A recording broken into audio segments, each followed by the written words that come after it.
Channel Punjabi ਦੇਖ ਰਹੇ ਦਰਸ਼ਕਾਂ ਦਾ ਪ੍ਰੋਗਰਾਮ ਫਰੰਟ ਲਾਈਨ ਵਿੱਚ ਬਹੁਤ-ਬਹੁਤ ਸਵਾਗਤ। ਦੋਸਤੋ ਹਾਜ਼ਰ ਹਾਂ ਅੱਜ ਦੇ ਕੁਝ ਮਸਲੇ, ਅੱਜ ਦੀਆਂ ਕੁਝ ਗੱਲਾਂ ਬਾਤਾਂ ਤੁਹਾਡੇ ਨਾਲ ਸਾਂਝੀਆਂ ਕਰਨ ਦੇ ਲਈ। ਪ੍ਰੋਗਰਾਮ ਦੇ ਵਿੱਚ ਸਭ ਤੋਂ ਪਹਿਲਾਂ ਆਪਾਂ ਗੱਲਬਾਤ ਕਰਨੀ ਹੈ ਕਿ ਕੈਨੇਡਾ ਉਈਗਰ ਮੁਸਲਮਾਨਾਂ ਨੂੰ ਪਨਾਹ ਦੇ ਰਿਹਾ। ਅੱਜ ਐਲਾਨ ਕੀਤਾ ਗਿਆ, ਚੀਨ ਇਸ ਮਾਮਲੇ ਦੇ ਉੱਤੇ ਦੁਖੀ ਹੈ। ਦੂਜੀ ਗੱਲਬਾਤ ਕਰਨੀ ਹੈ ਕਿ ਲੋਬਲਾ ਕੰਪਨੀ ਨੇ ਕੀਮਤਾਂ ਵਧਾਉਣ ਦਾ ਕਾਰਨ ਦੱਸਿਆ ਕਿ ਗਰੋਸਰੀਜ਼ ਐਵੇਂ ਨਹੀਂ ਮਹਿੰਗੀ ਹੋ ਰਹੀ, ਇਹਦੇ ਕਹਿੰਦੇ ਸਾਡੇ ਵੱਸ 'ਚ ਵੀ ਨਹੀਂ ਹੈ। ਇਹ ਗੱਲਬਾਤ ਕਰਾਂਗੇ। ਤੀਜੀ ਗੱਲਬਾਤ ਲਿਬਰਲ ਪਾਰਟੀ ਦੀ ਜਿਹੜੀ ਲੋਕਪ੍ਰਿਯਤਾ ਆ ਉਹ ਘਟ ਰਹੀ ਹੈ ਥੋੜ੍ਹੀ ਜਿਹੀ। ਚੌਥੀ ਗੱਲਬਾਤ ਜੇਸਨ ਕੈਲਗਰੀ ਦੀ ਲਾ ਫਰਮ ਜੁਆਇਨ ਕਰ ਲਈ ਹੈ। ਬੜੇ ਵੱਡੇ ਕੈਨੇਡਾ ਦੇ ਪੋਲੀਟੀਸ਼ੀਅਨ ਰਹੇ ਆ, ਸਿਆਸਤ ਤੋਂ ਲਾਂਭੇ ਹੋ ਕੇ, ਤੇ ਹੁਣ ਉਹਨਾਂ ਨੇ ਕੈਲਗਰੀ ਦੇ ਵਿੱਚ ਲਾ ਫਰਮ ਜੁਆਇਨ ਕੀਤੀ ਆ। ਅਗਲੀ ਗੱਲਬਾਤ ਕਰਨੀ ਹੈ ਕਿ ਟੋਰਾਂਟੋ ਦੇ ਵਿੱਚ ਕੋਂਡੋ ਦੀ ਉਸਾਰੀ ਘਟ ਗਈ ਹੈ, ਕੋਂਡੋਮੋਨੀਅਮ ਘੱਟ ਬਣ ਰਹੇ ਆ। ਹੁਣ ਅਗਲੀ ਗੱਲਬਾਤ ਆ ਕਿ ਜਿਹੜੀ ਇਮੀਗ੍ਰੇਸ਼ਨ ਆ ਇਹ ਤਾਂ ਕੈਨੇਡਾ ਦੇ ਲਈ ਜ਼ਰੂਰੀ ਹੈ, ਪਰ ਕੀ ਇਕੱਲੀ ਇਮੀਗ੍ਰੇਸ਼ਨ ਨਾਲ ਜਿਹੜੀ ਲੇਬਰ ਸ਼ਾਰਟੇਜ ਇਹਦਾ ਸਮੱਸਿਆ ਦਾ ਹੱਲ ਹੋ ਸਕਦਾ? ਇਹਦੇ ਬਾਰੇ ਗੱਲਬਾਤ ਕਰਾਂਗੇ। BC ਦੇ ਡਾਕਟਰਾਂ ਦਾ ਅੱਜ ਤੋਂ ਨਵਾਂ ਪੇਮੈਂਟ ਮਾਡਲ ਸ਼ੁਰੂ ਹੋ ਗਿਆ ਤੇ ਆਸਟ੍ਰੇਲੀਅਨ ਡਾਲਰ ਤੋਂ ਕਿੰਗ ਚਾਰਲਸ ਦੀ ਫੋਟੋ ਹਟ ਗਈ ਆ। BC ਦੇ ਵਿੱਚ ਇੱਕ ਨਕਲੀ ਨਰਸ ਨੇ ਸੈਂਕੜੇ ਲੋਕਾਂ ਦਾ ਇਲਾਜ ਕੀਤਾ। ਇਹ ਮਾਮਲਾ ਵੀ ਸਾਹਮਣੇ ਆਇਆ। ਇਹ ਗੱਲਾਂ ਬਾਤਾਂ ਅੱਜ ਤੁਹਾਡੇ ਨਾਲ ਆਪਾਂ ਪ੍ਰੋਗਰਾਮ ਦੇ ਵਿੱਚ ਕਰਨੀਆਂ। ਸਭ ਤੋਂ ਪਹਿਲਾਂ ਕੈਨੇਡਾ ਦੀ ਪਾਰਲੀਮੈਂਟ ਨੇ ਕੱਲ੍ਹ ਬੁੱਧਵਾਰ ਨੂੰ ਸਰਬਸੰਮਤੀ ਦੇ ਨਾਲ ਇਹ ਮੋਸ਼ਨ ਪਾਸ ਕਰ ਦਿੱਤਾ ਕਿ 10,000 ਉਈਗਰ ਰਿਫਿਊਜੀਜ਼ ਜਿਹੜੇ ਚੀਨ ਤੋਂ ਆਏ ਆ ਤੇ ਹੁਣ ਉਹਨਾਂ ਦੇ ਉੱਤੇ ਪ੍ਰੈਸ਼ਰ ਆ ਕਿ ਉਹ ਵਾਪਸ ਚਲੇ ਜਾਣ, ਉਹਨਾਂ ਨੂੰ ਇੱਥੇ ਰੱਖੂਗਾ। ਜਿਹੜਾ ਫਰਵਰੀ 2021 ਦੇ ਵਿੱਚ ਮੂਵ ਸੀਗਾ ਕਿ ਕੈਨੇਡੀਅਨ ਲਾ ਮੇਕਰਸ ਨੇ ਕਿਹਾ ਸੀ ਕਿ ਬੀਜਿੰਗ ਦੀ ਜਿਹੜੀ ਉਈਗਰ ਮੁਸਲਮਾਨਾਂ ਦੇ ਨਾਲ ਜੋ ਕੁਛ ਉਹ ਕਰ ਰਹੇ ਆ ਉਹਨਾਂ ਨੂੰ ਅਸੀਂ ਪ੍ਰੋਟੈਕਟ ਕਰਾਂਗੇ, ਤੇ ਨਾਰਥ ਵੈਸਟ ਦੇ ਵਿੱਚ ਜਾਂ ਜਿਹੜੀ ਉਹ ਟੈਰੀਟਰੀ ਆ ਉੱਥੇ ਮਤਲਬ ਇੱਕ ਤਰ੍ਹਾਂ ਦੇ ਨਾਲ ਇਸ ਭਾਈਚਾਰੇ ਦਾ ਜੈਨੋਸਾਈਡ ਕੀਤਾ ਜਾ ਰਿਹਾ।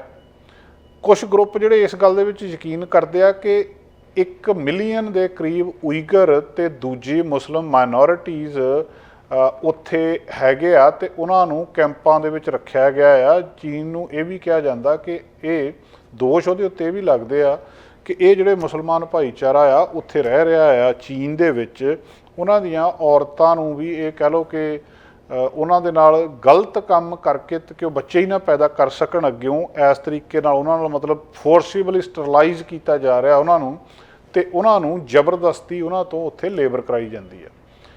ਇਹ ਮਾਮਲਾ ਬਹੁਤ ਚਿਰ ਦਾ ਚਰਚਾ ਦੇ ਵਿੱਚ ਆ। ਦੁਨੀਆ ਚੀਨ ਦੇ ਉੱਤੇ ਇਲਜ਼ਾਮ ਲਾ ਰਹੀ ਹੈ ਤੇ ਚੀਨ ਇਸ ਇਲਜ਼ਾਮ ਨੂੰ ਮੰਨਦਾ ਨਹੀਂ।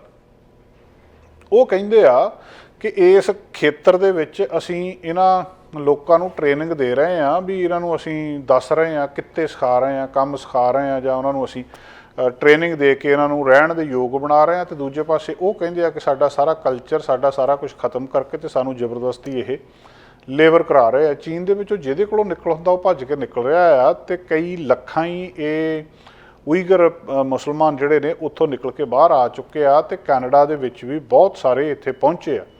ਤੇ ਇਹਨਾਂ ਦੇ ਉੱਤੇ ਪ੍ਰੈਸ਼ਰ ਇਹ ਵੀ ਆ ਵੀ ਰਹਿ ਇੱਥੇ ਸਕਦੇ ਨਹੀਂ, ਵਾਪਸ ਜਾਣਾ ਪਊਗਾ। ਤੇ ਹੁਣ ਜਿਹੜਾ ਅੱਜ ਕੱਲ੍ਹ ਬੁੱਧਵਾਰ ਬੀਤੇ ਕੱਲ੍ਹ ਫੈਸਲਾ ਕੀਤਾ ਕੈਨੇਡਾ ਦੀ ਪਾਰਲੀਮੈਂਟ ਨੇ ਕਿ 10,000 ਉਈਗਰ ਰਿਫਿਊਜੀਜ਼ ਨੂੰ ਇੱਥੇ ਰੱਖਿਆ ਜਾਊਗਾ। ਤੇ ਕੈਨੇਡਾ ਦੀ ਜਿਹੜੀ ਪੋਲਿਸੀ ਹੈ ਕਿ ਕੈਨੇਡਾ ਇੱਕ ਖਾਂਦਾ ਪੀਂਦਾ ਚੰਗਾ ਦੇਸ਼ ਆ, ਤੇ ਇਹਨੂੰ ਲੋੜਵੰਦਾਂ ਦੀ ਮਦਦ ਕਰਨੀ ਚਾਹੀਦੀ ਹੈ, ਚਾਹੇ ਸੀਰੀਆ ਦੇ ਰਿਫਿਊਜੀ ਹੋਣ ਤੇ ਚਾਹੇ ਕੋਈ ਹੋਰ ਹੋਣ। ਇਸੇ ਤਰ੍ਹਾਂ ਹੁਣ ਕੈਨੇਡਾ ਜਿਹੜਾ ਉਈਗਰ ਰਿਫਿਊਜੀਜ਼ ਨੇ 10,000 ਦਾ ਨੰਬਰ ਸਾਹਮਣੇ ਆਇਆ, ਤੇ ਇਹਨਾਂ ਨੂੰ ਇੱਥੇ ਇਹ ਰੱਖਣਗੇ। ਜਿਹੜਾ ਇੱਕ ਸਮੀਰ ਜ਼ੈਬਰੀ ਨਾਂ ਦੇ ਮੈਂਬਰ ਪਾਰਲੀਮੈਂਟ ਨੇ ਮੋਸ਼ਨ ਨੂੰ ਸਪੋਂਸਰ ਕੀਤਾ, ਤੇ ਜਿਹੜੇ ਹੁਣ ਉਸ ਇਸੇ ਤਰ੍ਹਾਂ ਹੀ ਉਹ ਦੱਸਦੇ ਆ ਕਿ 1600 ਜਿਹੜੇ ਆ ਡਿਟੇਨ ਕੀਤੇ ਜਾ ਚੁੱਕੇ ਆ ਦੂਜੇ ਦੇਸ਼ਾਂ ਚੋਂ ਚਾਈਨਾ ਨੂੰ। ਤੇ ਜਿਹੜੀ ਨਿਊਜ਼ ਕਾਨਫਰੰਸ ਉਸ ਤੋਂ ਬਾਅਦ ਕੀਤੀ ਆ ਉਹਦੇ ਵਿੱਚ ਦੱਸਿਆ ਕਿ ਪ੍ਰਾਈਮ ਮਿਨਿਸਟਰ ਜਸਟਿਨ ਟਰੂਡੋ ਤੇ ਉਹਨਾਂ ਦੀ ਕੈਬਨਿਟ ਨੇ ਇਹਦੀ ਸਪੋਰਟ ਦੇ ਵਿੱਚ ਵੋਟ ਕੀਤੀ ਆ। ਤੇ ਸਰਕਾਰ ਦੀ ਜਿਹੜੀ ਇੰਟੈਂਟ ਆ ਉਹ ਇਹ ਆ ਕਿ ਉਹ ਚਾਹੁੰਦੀ ਆ, ਇੱਛਾ ਸਰਕਾਰ ਦੀ ਆ ਕਿ ਇਹ ਇੱਥੇ ਰਹਿ ਜਾਣ। ਤੇ ਇਹ ਬੜੀ ਕਲੀਅਰ ਸਿਗਨਲ ਆ ਕਿ ਅਸੀਂ ਜਿਹੜੇ ਹਿਊਮਨ ਰਾਈਟਸ ਵਾਇਓਲੇਸ਼ਨ ਆ ਉਹਨੂੰ ਐਕਸੈਪਟ ਨਹੀਂ ਕਰ ਰਹੇ। ਉਈਗਰ ਮੁਸਲਮਾਨ ਜਿਹੜੇ ਨੇ, ਉਈਗਰ ਭਾਈਚਾਰਾ ਆ, ਉਹਨਾਂ ਨੂੰ ਇੱਥੇ ਰੱਖਿਆ ਜਾਊਗਾ। ਤੇ ਜੋ ਕੁਛ ਉਈਗਰਸ ਦੇ ਨਾਲ ਚੀਨ ਦੇ ਵਿੱਚ ਹੋ ਰਿਹਾ ਆ ਉਹ ਅਨਐਕਸੈਪਟੇਬਲ ਆ। ਸੋ ਜਿਹੜੇ ਜਿਹੜੇ ਉਈਗਰ ਰਾਈਟਸ ਐਡਵੋਕੇਸੀ ਪ੍ਰੋਜੈਕਟ ਆ ਉਹ ਵੀ ਇਸ ਮਾਮਲੇ ਦੇ ਉੱਤੇ ਕੰਮ ਕਰ ਰਿਹਾ, ਵੀ ਇੱਕ ਬਹੁਤ ਸਟਰੋਂਗ ਮੈਸੇਜ ਆ ਕਿ ਸਿਰਫ ਚੀਨ ਨੂੰ ਇਹ ਦੱਸਣ ਦੇ ਲਈ ਕਿ ਤੁਸੀਂ ਜੋ ਕੁਛ ਕਰ ਰਹੇ ਹੋ ਗਲਤ ਕਰ ਰਹੇ ਹੋ। ਦੂਜੇ ਪਾਸੇ ਅੱਜ ਚੀਨ ਦੀ ਵੀ ਇਹਦੇ ਉੱਤੇ ਪ੍ਰਤੀਕਿਰਿਆ ਆਈ ਆ। ਉਹ ਕਹਿੰਦੇ ਵੀ ਕੈਨੇਡਾ ਜਾਣ ਬੁੱਝ ਕੇ ਸਾਨੂੰ ਦੋਸ਼ੀ ਸਿੱਧ ਕਰ ਰਿਹਾ, ਸਾਡੇ ਵਿੱਚ ਕੋਈ ਵੀ ਇੱਦਾਂ ਦੀ ਗੱਲਬਾਤ ਨਹੀਂ, ਸਾਡੇ ਦੇਸ਼ ਦੇ ਵਿੱਚ ਸਾਰਾ ਕੁਝ ਸਹੀ ਚੱਲ ਰਿਹਾ ਤੇ ਅਸੀਂ ਆਪਣੇ ਦੇਸ਼ ਨੂੰ ਸਹੀ ਤਰੀਕੇ ਨਾਲ ਚਲਾ ਰਹੇ ਹਾਂ। ਉਈਗਰ ਦਾ ਜਿਹੜਾ ਮਾਮਲਾ ਆ ਉਹ ਕੋਈ ਮਾਮਲਾ ਨਹੀਂ ਆ, ਅਸਲ ਦੇ ਵਿੱਚ ਦੂਜੇ ਦੇਸ਼ ਜਿਨ੍ਹਾਂ ਦੇ ਵਿੱਚੋਂ ਕੈਨੇਡਾ ਵੀ ਉਹਨਾਂ ਦੇ ਅਨੁਸਾਰ ਆ, ਉਹ ਇਸ ਜਾਂ ਅਮਰੀਕਾ ਬੇਸਿਕਲੀ ਇਸ ਮਾਮਲੇ ਨੂੰ ਚੱਕ ਰਹੇ ਆ ਵੀ ਸਾਡੇ ਦੇਸ਼ ਦੇ ਵਿੱਚ ਇੱਕ ਗਰੁੱਪ ਉਈਗਰਸ ਦਾ ਜਾਣ ਬੁੱਝ ਕੇ ਉਹਨਾਂ ਨੂੰ ਚੱਕਿਆ ਜਾ ਰਿਹਾ ਵੀ ਤੁਹਾਡੇ ਨਾਲ ਧੱਕਾ ਹੋ ਰਿਹਾ ਤੇ ਤੁਹਾਨੂੰ ਵੀ ਸਾਡੇ ਦੇਸ਼ ਨੂੰ ਤੋੜਨ ਦੀ ਜਾਂ ਸਾਡੇ ਦੇਸ਼ ਦੇ ਨਾਲ ਲੜਾਉਣ ਦੀ ਗੱਲ ਤੇ ਸਾਨੂੰ ਇੰਟਰਨੈਸ਼ਨਲ ਪੱਧਰ ਦੇ ਉੱਤੇ ਬਦਨਾਮ ਕਰਨ ਦੀ ਕੋਸ਼ਿਸ਼ ਕੀਤੀ ਜਾ ਰਹੀ ਹੈ। ਹੁਣ ਸੱਚ ਕੀ ਹੈ ਝੂਠ ਕੀ ਹੈ ਪਤਾ ਨਹੀਂ ਲੱਗ ਸਕਦਾ, ਕਿਉਂਕਿ ਚੀਨ ਦੇ ਵਿੱਚ ਬੜੀ ਲਿਮਟਿਡ ਉੱਥੇ ਐਕਸੈਸ ਹੁੰਦੀ ਹੈ, ਤੁਹਾਨੂੰ ਲਿਮਟਿਡ ਜੀ ਇਨਫੋਰਮੇਸ਼ਨ ਜਿੰਨੀ ਕੋ ਬਾਹਰ ਭੇਜਦੇ ਆ ਉਨੀ ਇੱਥੇ ਆਉਂਦੀ ਆ। ਤੇ ਇਸ ਮਾਮਲੇ ਦੇ ਵਿੱਚ ਜਿਹੜੀ ਪ੍ਰੋਸੈਸ ਆ ਇਹਨੂੰ ਰੀਸੈਟਲ ਕਰਨ ਦਾ 10,000 ਉਈਗਰਸ ਨੂੰ ਕੈਨੇਡਾ ਦੇ ਵਿੱਚ ਅਗਲੇ 2 ਸਾਲਾਂ ਦੇ ਵਿੱਚ ਹੋ ਜਾਣਾ ਤੇ 24 ਦੇ ਵਿੱਚ ਇਹ ਸ਼ੁਰੂ ਕਰਨਾ ਦੱਸਿਆ ਜਾ ਰਿਹਾ ਹੈ। ਚੀਨ ਉਈਗਰ ਕੈਂਪਸ ਸ਼ੀਜ਼ਨ ਉਹਦੇ ਸ਼ਿਨਜਿਆਂਗ ਸੂਬਾ ਆ ਜਿਹੜਾ, ਉਸ ਸੂਬੇ ਦੇ ਵਿੱਚ ਇਸ ਭਾਈਚਾਰੇ ਦੀ ਗਿਣਤੀ ਜ਼ਿਆਦਾ ਦੱਸੀ ਜਾ ਰਹੀ ਹੈ ਵੀ ਉੱਥੇ ਕੈਂਪ ਲੱਗੇ ਆ ਤੇ ਜਿੱਥੇ ਬਹੁਤ ਜ਼ਿਆਦਾ ਇਹਨਾਂ ਨੂੰ ਮਤਲਬ ਕਰਦੇ ਆ। ਤੇ ਦੂਜਾ ਇਹ ਆ, ਇਹ ਕਹਿੰਦੇ ਚੀਨ ਕਹਿੰਦਾ ਵੀ ਉੱਥੇ ਅਸੀਂ ਵੋਕੇਸ਼ਨਲ ਟ੍ਰੇਨਿੰਗਸ ਦੇ ਰਹੇ ਹਾਂ ਇਹਨਾਂ ਮਾਈਨੋਰਿਟੀਜ਼ ਨੂੰ ਤੇ ਅੱਤਵਾਦ ਦੇ ਨਾਲ ਅਸੀਂ ਉੱਥੇ ਲੜ ਰਹੇ ਹਾਂ। ਤੇ ਦੁਨੀਆ ਜਿਹੜੀ ਆ ਜਾਂ ਇਹ ਦੇਸ਼ ਆ, ਤੁਸੀਂ ਸਿੱਧੇ ਤਰੀਕੇ ਦੇ ਨਾਲ ਉਸ ਦੇਸ਼ ਦੇ ਜਿਹੜੇ ਗਲਤ ਅਨਸਰ ਨੇ ਉਹਨਾਂ ਦੀ ਸਪੋਰਟ ਕਰ ਰਹੇ ਆ। ਦੂਜੇ ਪਾਸੇ ਅਮਰੀਕਾ ਨੇ ਇਹ ਕਿਹਾ ਸੀ ਕਿ ਚੀਨ ਉਈਗਰ ਨੂੰ ਜੈਨੋਸਾਈਡ ਦੇ ਪੱਧਰ ਤੱਕ ਉਹਨਾਂ ਦੀ ਰਿਪਰੈਸ਼ਨ ਕਰ ਰਿਹਾ, ਇੱਥੇ ਤੱਕ ਉਹਨਾਂ ਨੂੰ ਥੱਲੇ ਕਰ ਰਿਹਾ। ਤੇ ਇਹਦੇ ਵਿੱਚ ਯੂਨਾਈਟਿਡ ਨੇਸ਼ਨ ਨੇ ਕੰਡੈਮ ਵੀ ਕੀਤਾ ਚੀਨ ਦੀ ਇਸ ਜਿਹੜੀ ਪ੍ਰੋਸੀਕਿਊਸ਼ਨ ਨੂੰ ਉਈਗਰਸ ਦੀ ਤੇ ਦੂਜੇ ਜਿਹੜੇ ਤੁਰਕੀ ਦੇ ਮੁਸਲਮਾਨ ਹੈਗੇ ਆ ਉਹਨਾਂ ਦੀ। ਸੋ ਮਾਮਲਾ ਪਹਿਲਾਂ ਹੀ ਅੰਤਰਰਾਸ਼ਟਰੀ ਪੱਧਰ ਤੇ ਆ। ਚੀਨ ਦੇ ਸਬੰਧ, ਕੈਨੇਡਾ ਦੇ ਸਬੰਧ ਚੀਨ ਨਾਲ ਪਹਿਲਾਂ ਵੀ ਬਹੁਤੇ ਵਧੀਆ ਨਹੀਂ ਆ। ਇਸ ਵੇਲੇ ਕੈਨੇਡਾ ਕਹਿ ਰਿਹਾ ਕਿ ਅਸੀਂ ਮਤਲਬ ਉਸ ਜਿਹੜੇ ਮਨੁੱਖੀ ਅਧਿਕਾਰ ਨੇ ਉਹਨਾਂ ਨੂੰ ਬਚਾਉਣ ਦੇ ਲਈ, ਕਿਉਂਕਿ ਦੁਨੀਆ ਦੇ ਵਿੱਚ ਕਿਸੇ ਵੀ ਹਿੱਸੇ ਦੇ ਵਿੱਚ ਕਿਸੇ ਨਾਲ ਧੱਕਾ ਹੁੰਦਾ, ਜ਼ੁਲਮ ਹੁੰਦਾ, ਅਸੀਂ ਉਹਦੇ ਨਾਲ ਖੜੇ ਹਾਂ। ਚੀਨ ਕਹਿ ਰਿਹਾ ਕਿ ਜਾਣਬੁੱਝ ਕੇ ਸਾਨੂੰ ਬਦਨਾਮ ਕਰਨ ਦੀ ਕੋਸ਼ਿਸ਼ ਆ। ਦੋਵੇਂ ਤਰ੍ਹਾਂ ਦੀਆਂ ਗੱਲਾਂ ਬਾਤਾਂ ਇਸ ਵੇਲੇ ਸਾਹਮਣੇ ਆ ਰਹੀਆਂ, ਪਰ ਇਹ ਜਿਹੜੇ ਇਹ ਐਡਵੋਕੇਸੀ ਗਰੁੱਪਸ ਨੇ ਉਈਗਰ ਭਾਈਚਾਰੇ ਦੇ ਹੱਕ ਵਿੱਚ ਬੋਲਣ ਵਾਲੇ, ਉਹ ਇਹਨੂੰ ਬਹੁਤ ਵੱਡਾ ਕਦਮ ਦੱਸ ਰਿਹਾ ਹੈ ਕਿ ਕੈਨੇਡਾ ਦਾ ਇਹ ਫੈਸਲਾ ਕਰਨਾ ਕਿ ਉਹਨਾਂ ਦੇ 10,000 ਰਿਫਿਊਜੀਆਂ ਨੂੰ ਇਹ ਇੱਥੇ ਜਿਹੜਾ ਰੱਖੂਗਾ। ਮਹਿੰਗਾਈ ਲਗਾਤਾਰ ਚਰਚਾ ਦੇ ਵਿੱਚ ਆ। ਕੈਨੇਡਾ ਦੇ ਜਿਹੜੇ ਵੱਡੇ ਗਰੋਸਰ ਨੇ ਉਹ ਇਸ ਵੇਲੇ ਸਿੱਧੀ ਪਬਲਿਕ ਰਿਲੇਸ਼ਨ ਸਟ੍ਰੈਟਜੀ ਦੇ ਵਿੱਚ ਆ ਰਹੇ ਆ ਤੇ ਲੋਕਾਂ ਨੂੰ ਕਨਵਿੰਸ ਕਰਨ ਦਾ ਯਤਨ ਕਰ ਰਹੇ ਆ ਕਿ ਵਧਦੀਆਂ ਕੀਮਤਾਂ ਲਈ ਸਾਨੂੰ ਜ਼ਿੰਮੇਵਾਰ ਨਾ ਠਹਿਰਾਓ। ਆਮ ਬੰਦਾ ਕੀ ਸੋਚਦਾ, ਜਿਹੜੇ ਸਟੋਰ ਤੋਂ ਉਹ ਗਰੋਸਰੀ ਲੈਣ ਗਿਆ ਵੀ ਇਸ ਸਟੋਰ ਵਾਲੇ ਨੇ ਗਰੋਸਰੀ ਮਹਿੰਗੀ ਕਰਤੀ, ਸਟੋਰ ਵਾਲਾ ਕੀ ਕਹਿੰਦਾ? ਸਟੋਰ ਵਾਲਾ ਕਹਿੰਦਾ ਵੀ ਮੈਨੂੰ ਪਿੱਛੋਂ ਇੰਨੇ ਦੀ ਆਈ ਆ। ਉਹ ਹੁਣ ਪਿੱਛੋਂ ਆਈ ਆ ਤੇ ਉਹ ਕਹਿੰਦਾ ਮੈਨੂੰ ਇੰਨੇ ਦੀ ਪਿੱਛੋਂ ਆਈ ਆ, ਪਿੱਛੋਂ ਆਈ ਨਹੀਂ, ਟਰਾਂਸਪੋਰਟੇਸ਼ਨ ਵੱਧ ਗਈ, ਪਿੱਛੇ ਜਿਹੜੀ ਆ ਸਪਲਾਈ ਘਟ ਗਈ। ਉਹ ਸਾਰੇ ਫੈਕਟਰਸ ਦਾ ਅਸਰ ਜਿਹੜਾ ਸਿੱਧਾ ਕਸਟਮਰ ਦੇ ਉੱਤੇ ਪੈ ਰਿਹਾ, ਗਾਹਕ ਦੇ ਉੱਤੇ ਪੈ ਰਿਹਾ। ਕੰਪਨੀਆਂ ਕੀ ਕਹਿ ਰਹੀਆਂ, ਲੋਬਲਾ ਬਹੁਤ ਵੱਡੀ ਕੰਪਨੀਆਂ ਆਪਣੇ ਰੀਅਲ ਕੈਨੇਡੀਅਨ ਸੁਪਰ ਸਟੋਰ ਤੇ ਆਹ ਸ਼ਾਪਰ ਡਰੱਗ ਮਾਰਟ, ਇਹਨਾਂ ਦੇ ਉੱਤੇ ਸਾਰਾ ਸਮਾਨ ਇਹਨਾਂ ਦਾ ਆਉਂਦਾ। 3 ਕੰਪਨੀਆਂ ਨੇ ਕੈਨੇਡਾ ਦੇ ਵਿੱਚ ਜਿਹੜੀਆਂ ਸਾਰੇ ਕੈਨੇਡਾ ਦੀ ਗਰੋਸਰੀ ਨੂੰ ਸਪਲਾਈ ਕਰਦੀਆਂ। ਲੋਬਲਾ ਨੇ ਪ੍ਰਾਈਸ ਫਰੀਜ਼ ਕੀਤੇ ਸੀ, ਕੱਲ੍ਹ ਉਹ ਡੇਟ ਐਂਡ ਹੋ ਗਈ ਤੇ ਹੁਣ ਅੱਗੇ ਇਹਨਾਂ ਨੇ ਉਹ ਜਿਹੜੇ ਪ੍ਰਾਈਸਿਸ ਆ ਉਹ ਸਾਰੀਆਂ ਚੀਜ਼ਾਂ ਦੇ ਹੌਲੀ ਹੌਲੀ ਵਧਣੇ ਆ। ਉਹ ਹੁਣ ਸਿੱਧੇ ਲੋਕਾਂ ਦੇ ਨਾਲ ਗੱਲਬਾਤ ਦੇ ਵਿੱਚ ਆ ਗਈ। ਲੋਬਲਾ ਕੰਪਨੀ ਲੋਕਾਂ ਦੇ ਨਾਲ ਸਿੱਧੀ ਗੱਲਬਾਤ ਕਰਕੇ ਉਹਨਾਂ ਦੱਸਣ ਲੱਗੇ ਕਿ ਸਾਡਾ ਇਹਦੇ 'ਚ ਕੋਈ ਰੌਲਾ ਨਹੀਂ। 11 ਹਫ਼ਤੇ ਫਰੀਜ਼ ਰਹੇ ਆ, ਨੋ ਨੇਮ ਪ੍ਰੋਡਕਟ ਤੁਸੀਂ ਜਾਣਦੇ ਆ, ਤੇ ਮੰਗਲਵਾਰ ਨੂੰ ਇਹ ਖਤਮ ਹੋ ਗਏ ਆ। ਲੋਬਲਾ ਲਿਮਟਿਡ ਇਹਨਾਂ ਨੇ ਆਪਣੇ ਟਵਿੱਟਰ ਦੇ ਉੱਤੇ ਵੀ ਇਹ ਕਾਫੀ ਐਕਟਿਵ ਹੋਏ ਆ। ਲੋਕ ਕ੍ਰਿਟਿਸਾਈਜ਼ ਕਰ ਰਹੇ ਇਹਨਾਂ ਨੂੰ ਕਿ ਤੁਸੀਂ ਇੰਨੀ ਜ਼ਿਆਦਾ ਜਿਹੜੀ ਕੀਮਤਾਂ ਕਿੱਦਾਂ ਵਧਾ ਦਿੱਤੀਆਂ। NDP ਦੇ ਆਗੂ ਜਗਮੀਤ ਸਿੰਘ ਨੇ ਪ੍ਰਧਾਨ ਮੰਤਰੀ ਜਸਟਿਨ ਟਰੂਡੋ ਕੋਲ ਵੀ ਇਹ ਮੁੱਦਾ ਉਠਾਇਆ ਸੀ ਕਿ ਪਤਾ ਤਾਂ ਕਰੋ ਵੀ ਸੱਚੀ ਮਹਿੰਗਾਈ ਵਧੀ ਹੈ ਕਿ ਕੰਪਨੀਆਂ ਵਧਾਈ ਜਾਂਦੀਆਂ। ਇਹ ਕੰਪਨੀਆਂ ਆਪਣੇ ਫਾਇਦੇ ਦੇ ਲਈ ਕੀਮਤਾਂ ਵਧਾਈ ਜਾ ਰਹੀਆਂ। ਉਹਦੇ ਵਿੱਚੋਂ ਵੀ ਕੁਛ ਨਹੀਂ ਸੀ ਨਿਕਲਿਆ, ਨਹੀਂ ਉਹਨਾਂ ਨੇ ਕੋਈ ਵੀ ਅਨਸੈਸਰੀ ਕੀਮਤ ਨਹੀਂ ਵਧਾਈ ਸੀ ਜਿੰਨੇ ਕੁ ਉਹਦੇ ਤੋਂ ਬਾਅਦ ਗੱਲਾਂ ਬਾਤਾਂ ਸਾਹਮਣੇ ਆਈਆਂ ਸੀ। ਪਰ ਇਹਨਾਂ ਕੰਪਨੀਆਂ ਦਾ ਜਿਹੜਾ ਫਾਇਦਾ ਆ, ਜਿਹੜਾ ਪ੍ਰੋਫਿਟ ਆ, ਉਹ ਇਸ ਸਮੇਂ ਦੇ ਵਿੱਚ ਬਹੁਤ ਜ਼ਿਆਦਾ ਵੱਧ ਗਿਆ, ਜਿਹੜਾ ਇਹ ਸ਼ੱਕ ਪੈਦਾ ਕਰਦਾ ਕਿ ਕਿਤੇ ਨਾ ਕਿਤੇ ਗੜਬੜ ਜ਼ਰੂਰ ਹੈਗੀ ਆ। ਇਹ ਕੰਪਨੀਆਂ ਕੀ ਲੌਜਿਕ ਦੇ ਰਹੀਆਂ, ਇਹ ਕਹਿ ਰਹੀਆਂ ਕਿ ਫੂਡ ਦੀ ਖਾਣੇ ਦੀ ਮਹਿੰਗਾਈ ਇੱਕ ਗਲੋਬਲ ਇਸ਼ੂ ਆ, ਪੂਰੀ ਦੁਨੀਆ ਦਾ ਇਸ਼ੂ ਬਣ ਚੁੱਕਿਆ, ਸਾਡਾ ਇਕੱਲੇ ਕੈਨੇਡਾ ਦਾ ਵੱਸ ਨਹੀਂ। ਪਿੱਛੇ ਚੀਜ਼ਾਂ ਹੀ ਨਹੀਂ ਆਈਆਂ, ਸਪਲਾਈ ਹੈ ਨਹੀਂ, ਮਹਿੰਗੀਆਂ ਮਿਲ ਰਹੀਆਂ ਤੇ ਅਸੀਂ ਅੱਗੇ ਵੀ ਮਹਿੰਗੀਆਂ ਦੇ ਰਹੇ ਹਾਂ। ਨਾ ਕਿ ਇਹ ਲੋਬਲਾ ਕੰਪਨੀ ਕਹਿੰਦੀ ਕਿ ਸਾਡੇ ਕਰਕੇ ਚੀਜ਼ਾਂ ਜਿਹੜੀਆਂ ਮਹਿੰਗੀਆਂ ਹੋਈਆਂ। ਹੁਣ ਮਤਲਬ ਸਿੱਧੇ ਲੋਕਾਂ ਦੇ ਨਾਲ ਗੱਲਾਂ ਬਾਤਾਂ ਵਿੱਚ ਆ ਗਿਆ। ਸੋਸ਼ਲ ਮੀਡੀਆ ਦੇ ਉੱਤੇ, ਟਵਿੱਟਰ ਦੇ ਉੱਤੇ ਜਾ ਕੇ ਲੋਕਾਂ ਨੂੰ ਦੱਸਣ ਲੱਗੇ ਹੋ ਆ ਕਿ ਆਹ ਕਾਰਨ ਆ ਤਾਂ ਕਿ ਜਿਹੜਾ ਲੋਕ ਉਹਨਾਂ ਦੇ ਉੱਤੇ ਜਿਹੜਾ ਜ਼ਿਆਦਾ ਜਿਹੜਾ ਉਹ ਨਾ ਪਾ ਸਕਣ, ਉਹਨਾਂ ਦੇ ਉੱਤੇ ਨਾ ਉਹਨਾਂ ਨੂੰ ਕਹਿ ਸਕਣ ਕਿ ਸ਼ਾਇਦ ਇਹਨਾਂ ਦੇ ਕਰਕੇ ਸਾਰਾ ਕੁਝ ਹੋਇਆ ਹੈ। ਸੋ ਜਿਹੜੀ ਉਹਨਾਂ ਦੀ ਡਿਫੈਂਸਿਵ ਟੋਨ ਆ ਇਸ ਵੇਲੇ ਉਹ ਪੂਰੀ ਹੋ ਨਹੀਂ ਰਹੀ, ਕਿਉਂਕਿ ਗਰੋਸਰੀ ਰਿਟੇਲਰ ਜਿਹੜੇ ਰਿਪੋਰਟ ਕਰ ਰਹੇ ਆ ਕਿ ਉਹਨਾਂ ਦਾ ਸੇਲ ਤੇ ਪ੍ਰੋਫਿਟ ਜ਼ਿਆਦਾ ਹੋ ਰਿਹਾ ਆ ਮਹਿੰਗਾਈ ਦੇ ਕਰਕੇ। ਸੋ ਹੁਣ ਇਹਨਾਂ ਦੇ ਇਹ ਕਹਿਣ ਅਨੁਸਾਰ ਕਿ ਜਿਹੜੇ ਸ਼ਾਪਰਸ ਨੇ ਉਹਨਾਂ ਨੂੰ, ਗਾਹਕਾਂ ਨੂੰ ਸਮਝਣਾ ਚਾਹੀਦਾ ਕਿ ਪੂਰੀ ਦੁਨੀਆ ਦੇ ਵਿੱਚ ਹੀ ਵਿਪਤਾ ਆ ਅਤੇ ਇਹਦੇ ਕਰਕੇ ਅਸੀਂ ਵੀ ਉਸ ਸੰਕਟ ਦੇ ਵਿੱਚ ਆ। ਜਿਹੜੀ ਲੋਬਲਾ ਦੇ ਸਪੋਕਸਪਰਸਨ ਆ ਕੈਥਰੀਨ ਥੋਮਸ, ਉਹਨਾਂ ਨੇ ਅੱਜ ਇੱਕ ਕਸਟਮਰ ਨੂੰ ਜਵਾਬ ਦਿੰਦਿਆਂ ਲਿਖਿਆ ਕਿ ਜਿਹੜਾ ਨੋ ਨੇਮ ਪ੍ਰਾਈਸ ਦੀ ਲਾਇਲਟੀ ਪੁਆਇੰਟ ਆਫਰਸ ਦੇ ਉੱਤੇ ਕਿ ਕੰਪਨੀ ਦੇ ਐਫਰਟ ਕਿ ਕਿੱਦਾਂ ਉਹ ਗ੍ਰੋਸ ਪ੍ਰੋਫਿਟ ਮਾਰਜਨ ਨੂੰ ਫਲੈਟ ਰੱਖ ਰਹੇ ਆ, ਇਹਦੇ ਉੱਤੇ ਵੀ ਇਹ ਬਹੁਤ ਪੋਜ਼ੀਟਿਵ ਆ। ਹੁਣ ਟਵਿੱਟਰ ਦੇ ਉੱਤੇ ਮਤਲਬ ਇਹ ਆ ਰਿਹਾ ਕਿ ਉੱਥੇ ਕਈ ਰੀਜ਼ਨ ਉਹ ਦੱਸ ਰਹੇ ਕਿ ਕਈ ਰੀਜ਼ਨ ਆ ਸਾਡੇ ਕੋਲ ਕਿ ਸਾਨੂੰ ਜਿਹੜੀਆਂ ਇਹ ਕੀਮਤਾਂ ਆ ਉੱਤੇ ਰੱਖਣੀਆਂ ਪੈ ਰਹੀਆਂ, ਕਿ ਤੁਸੀਂ, ਉਹ ਕਹਿੰਦੇ ਬਹੁਤ ਸੌਖਾ ਤਰੀਕਾ ਹੈ, ਤੁਸੀਂ ਸਾਡੇ 'ਤੇ ਇਲਜ਼ਾਮ ਲਾ ਦਿਓ ਵੀ ਇਹ ਕੰਪਨੀ ਕੀਮਤਾਂ ਵਧਾ ਰਹੀ ਹੈ, ਜਦੋਂ ਕਿ ਇਹਦਾ ਅਸਲ ਦੇ ਵਿੱਚ ਸਾਰੀ ਦੁਨੀਆ ਦੇ ਉੱਤੇ ਹੀ ਅਸਰ ਕਰਕੇ ਤੇ ਚੀਜ਼ਾਂ ਹੀ ਮਹਿੰਗੀਆਂ ਹੋ ਗਈਆਂ, ਇਸ ਕਰਕੇ ਸਾਨੂੰ ਪਿੱਛੋਂ ਮਹਿੰਗੀ ਮਿਲ ਰਹੀ ਆ, ਜਾਂ ਜਿਹੜੀ ਉਹਨੂੰ ਪੈਦਾ ਕਰਨ ਦੀ ਕੀਮਤ ਹੀ ਜ਼ਿਆਦਾ ਆ ਰਹੀ ਆ।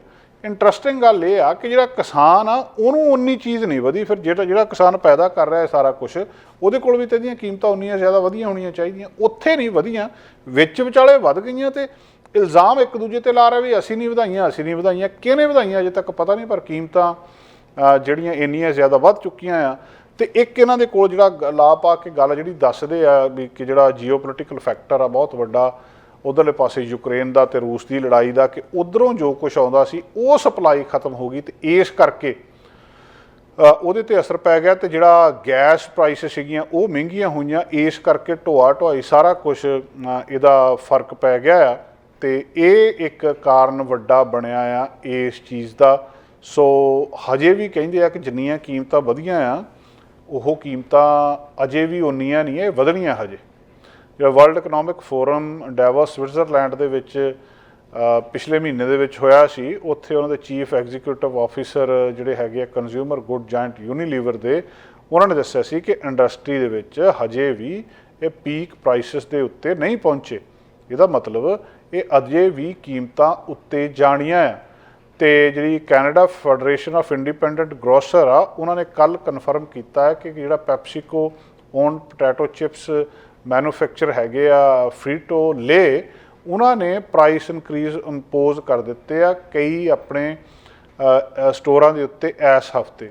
ਜਿਹੜਾ ਸਨੈਕ ਫੂਡ ਆ ਕੰਗਲੋਮਰੇਟ, ਜਿਹੜਾ ਇਹਨਾਂ ਦਾ ਆਪਣਾ ਬ੍ਰਾਂਡ ਆ ਲੇਜ਼ ਤੇ ਡੋਰੀਟੋਸ, ਮਿਸ ਵਿੱਕੀ, ਟੋਸਟੀਟੋਸ, ਇਹ ਹੈਡਲਾਈਨ ਬਣੀਆਂ ਪਿਛਲੇ ਸਾਲ ਜਦੋਂ ਇਹਨਾਂ ਨੇ ਜਿਹੜੀਆਂ ਲੋਬਲਾ ਕੰਪਨੀ ਲਿਮਟਿਡ ਦੇ ਨਾਲ ਆਈਆਂ ਸੀ, ਜਿਹੜੀ ਕੀਮਤਾਂ ਨੂੰ ਵਧਾਉਣ ਦੀ ਡਿਮਾਂਡ ਦੇ ਵਿੱਚ ਲੈ ਕੇ। ਹੁਣ ਪਤਾ ਨਹੀਂ ਸੱਚ ਕੀ ਆ, ਪਰ ਕੰਪਨੀਆਂ ਆਪਣੀ ਸਪਸ਼ਟੀਕਰਨ ਦੇ ਰਹੇ ਆ ਕਿ ਅਸੀਂ ਇਹਦੇ ਲਈ ਜ਼ਿੰਮੇਵਾਰ ਨਹੀਂ ਆ।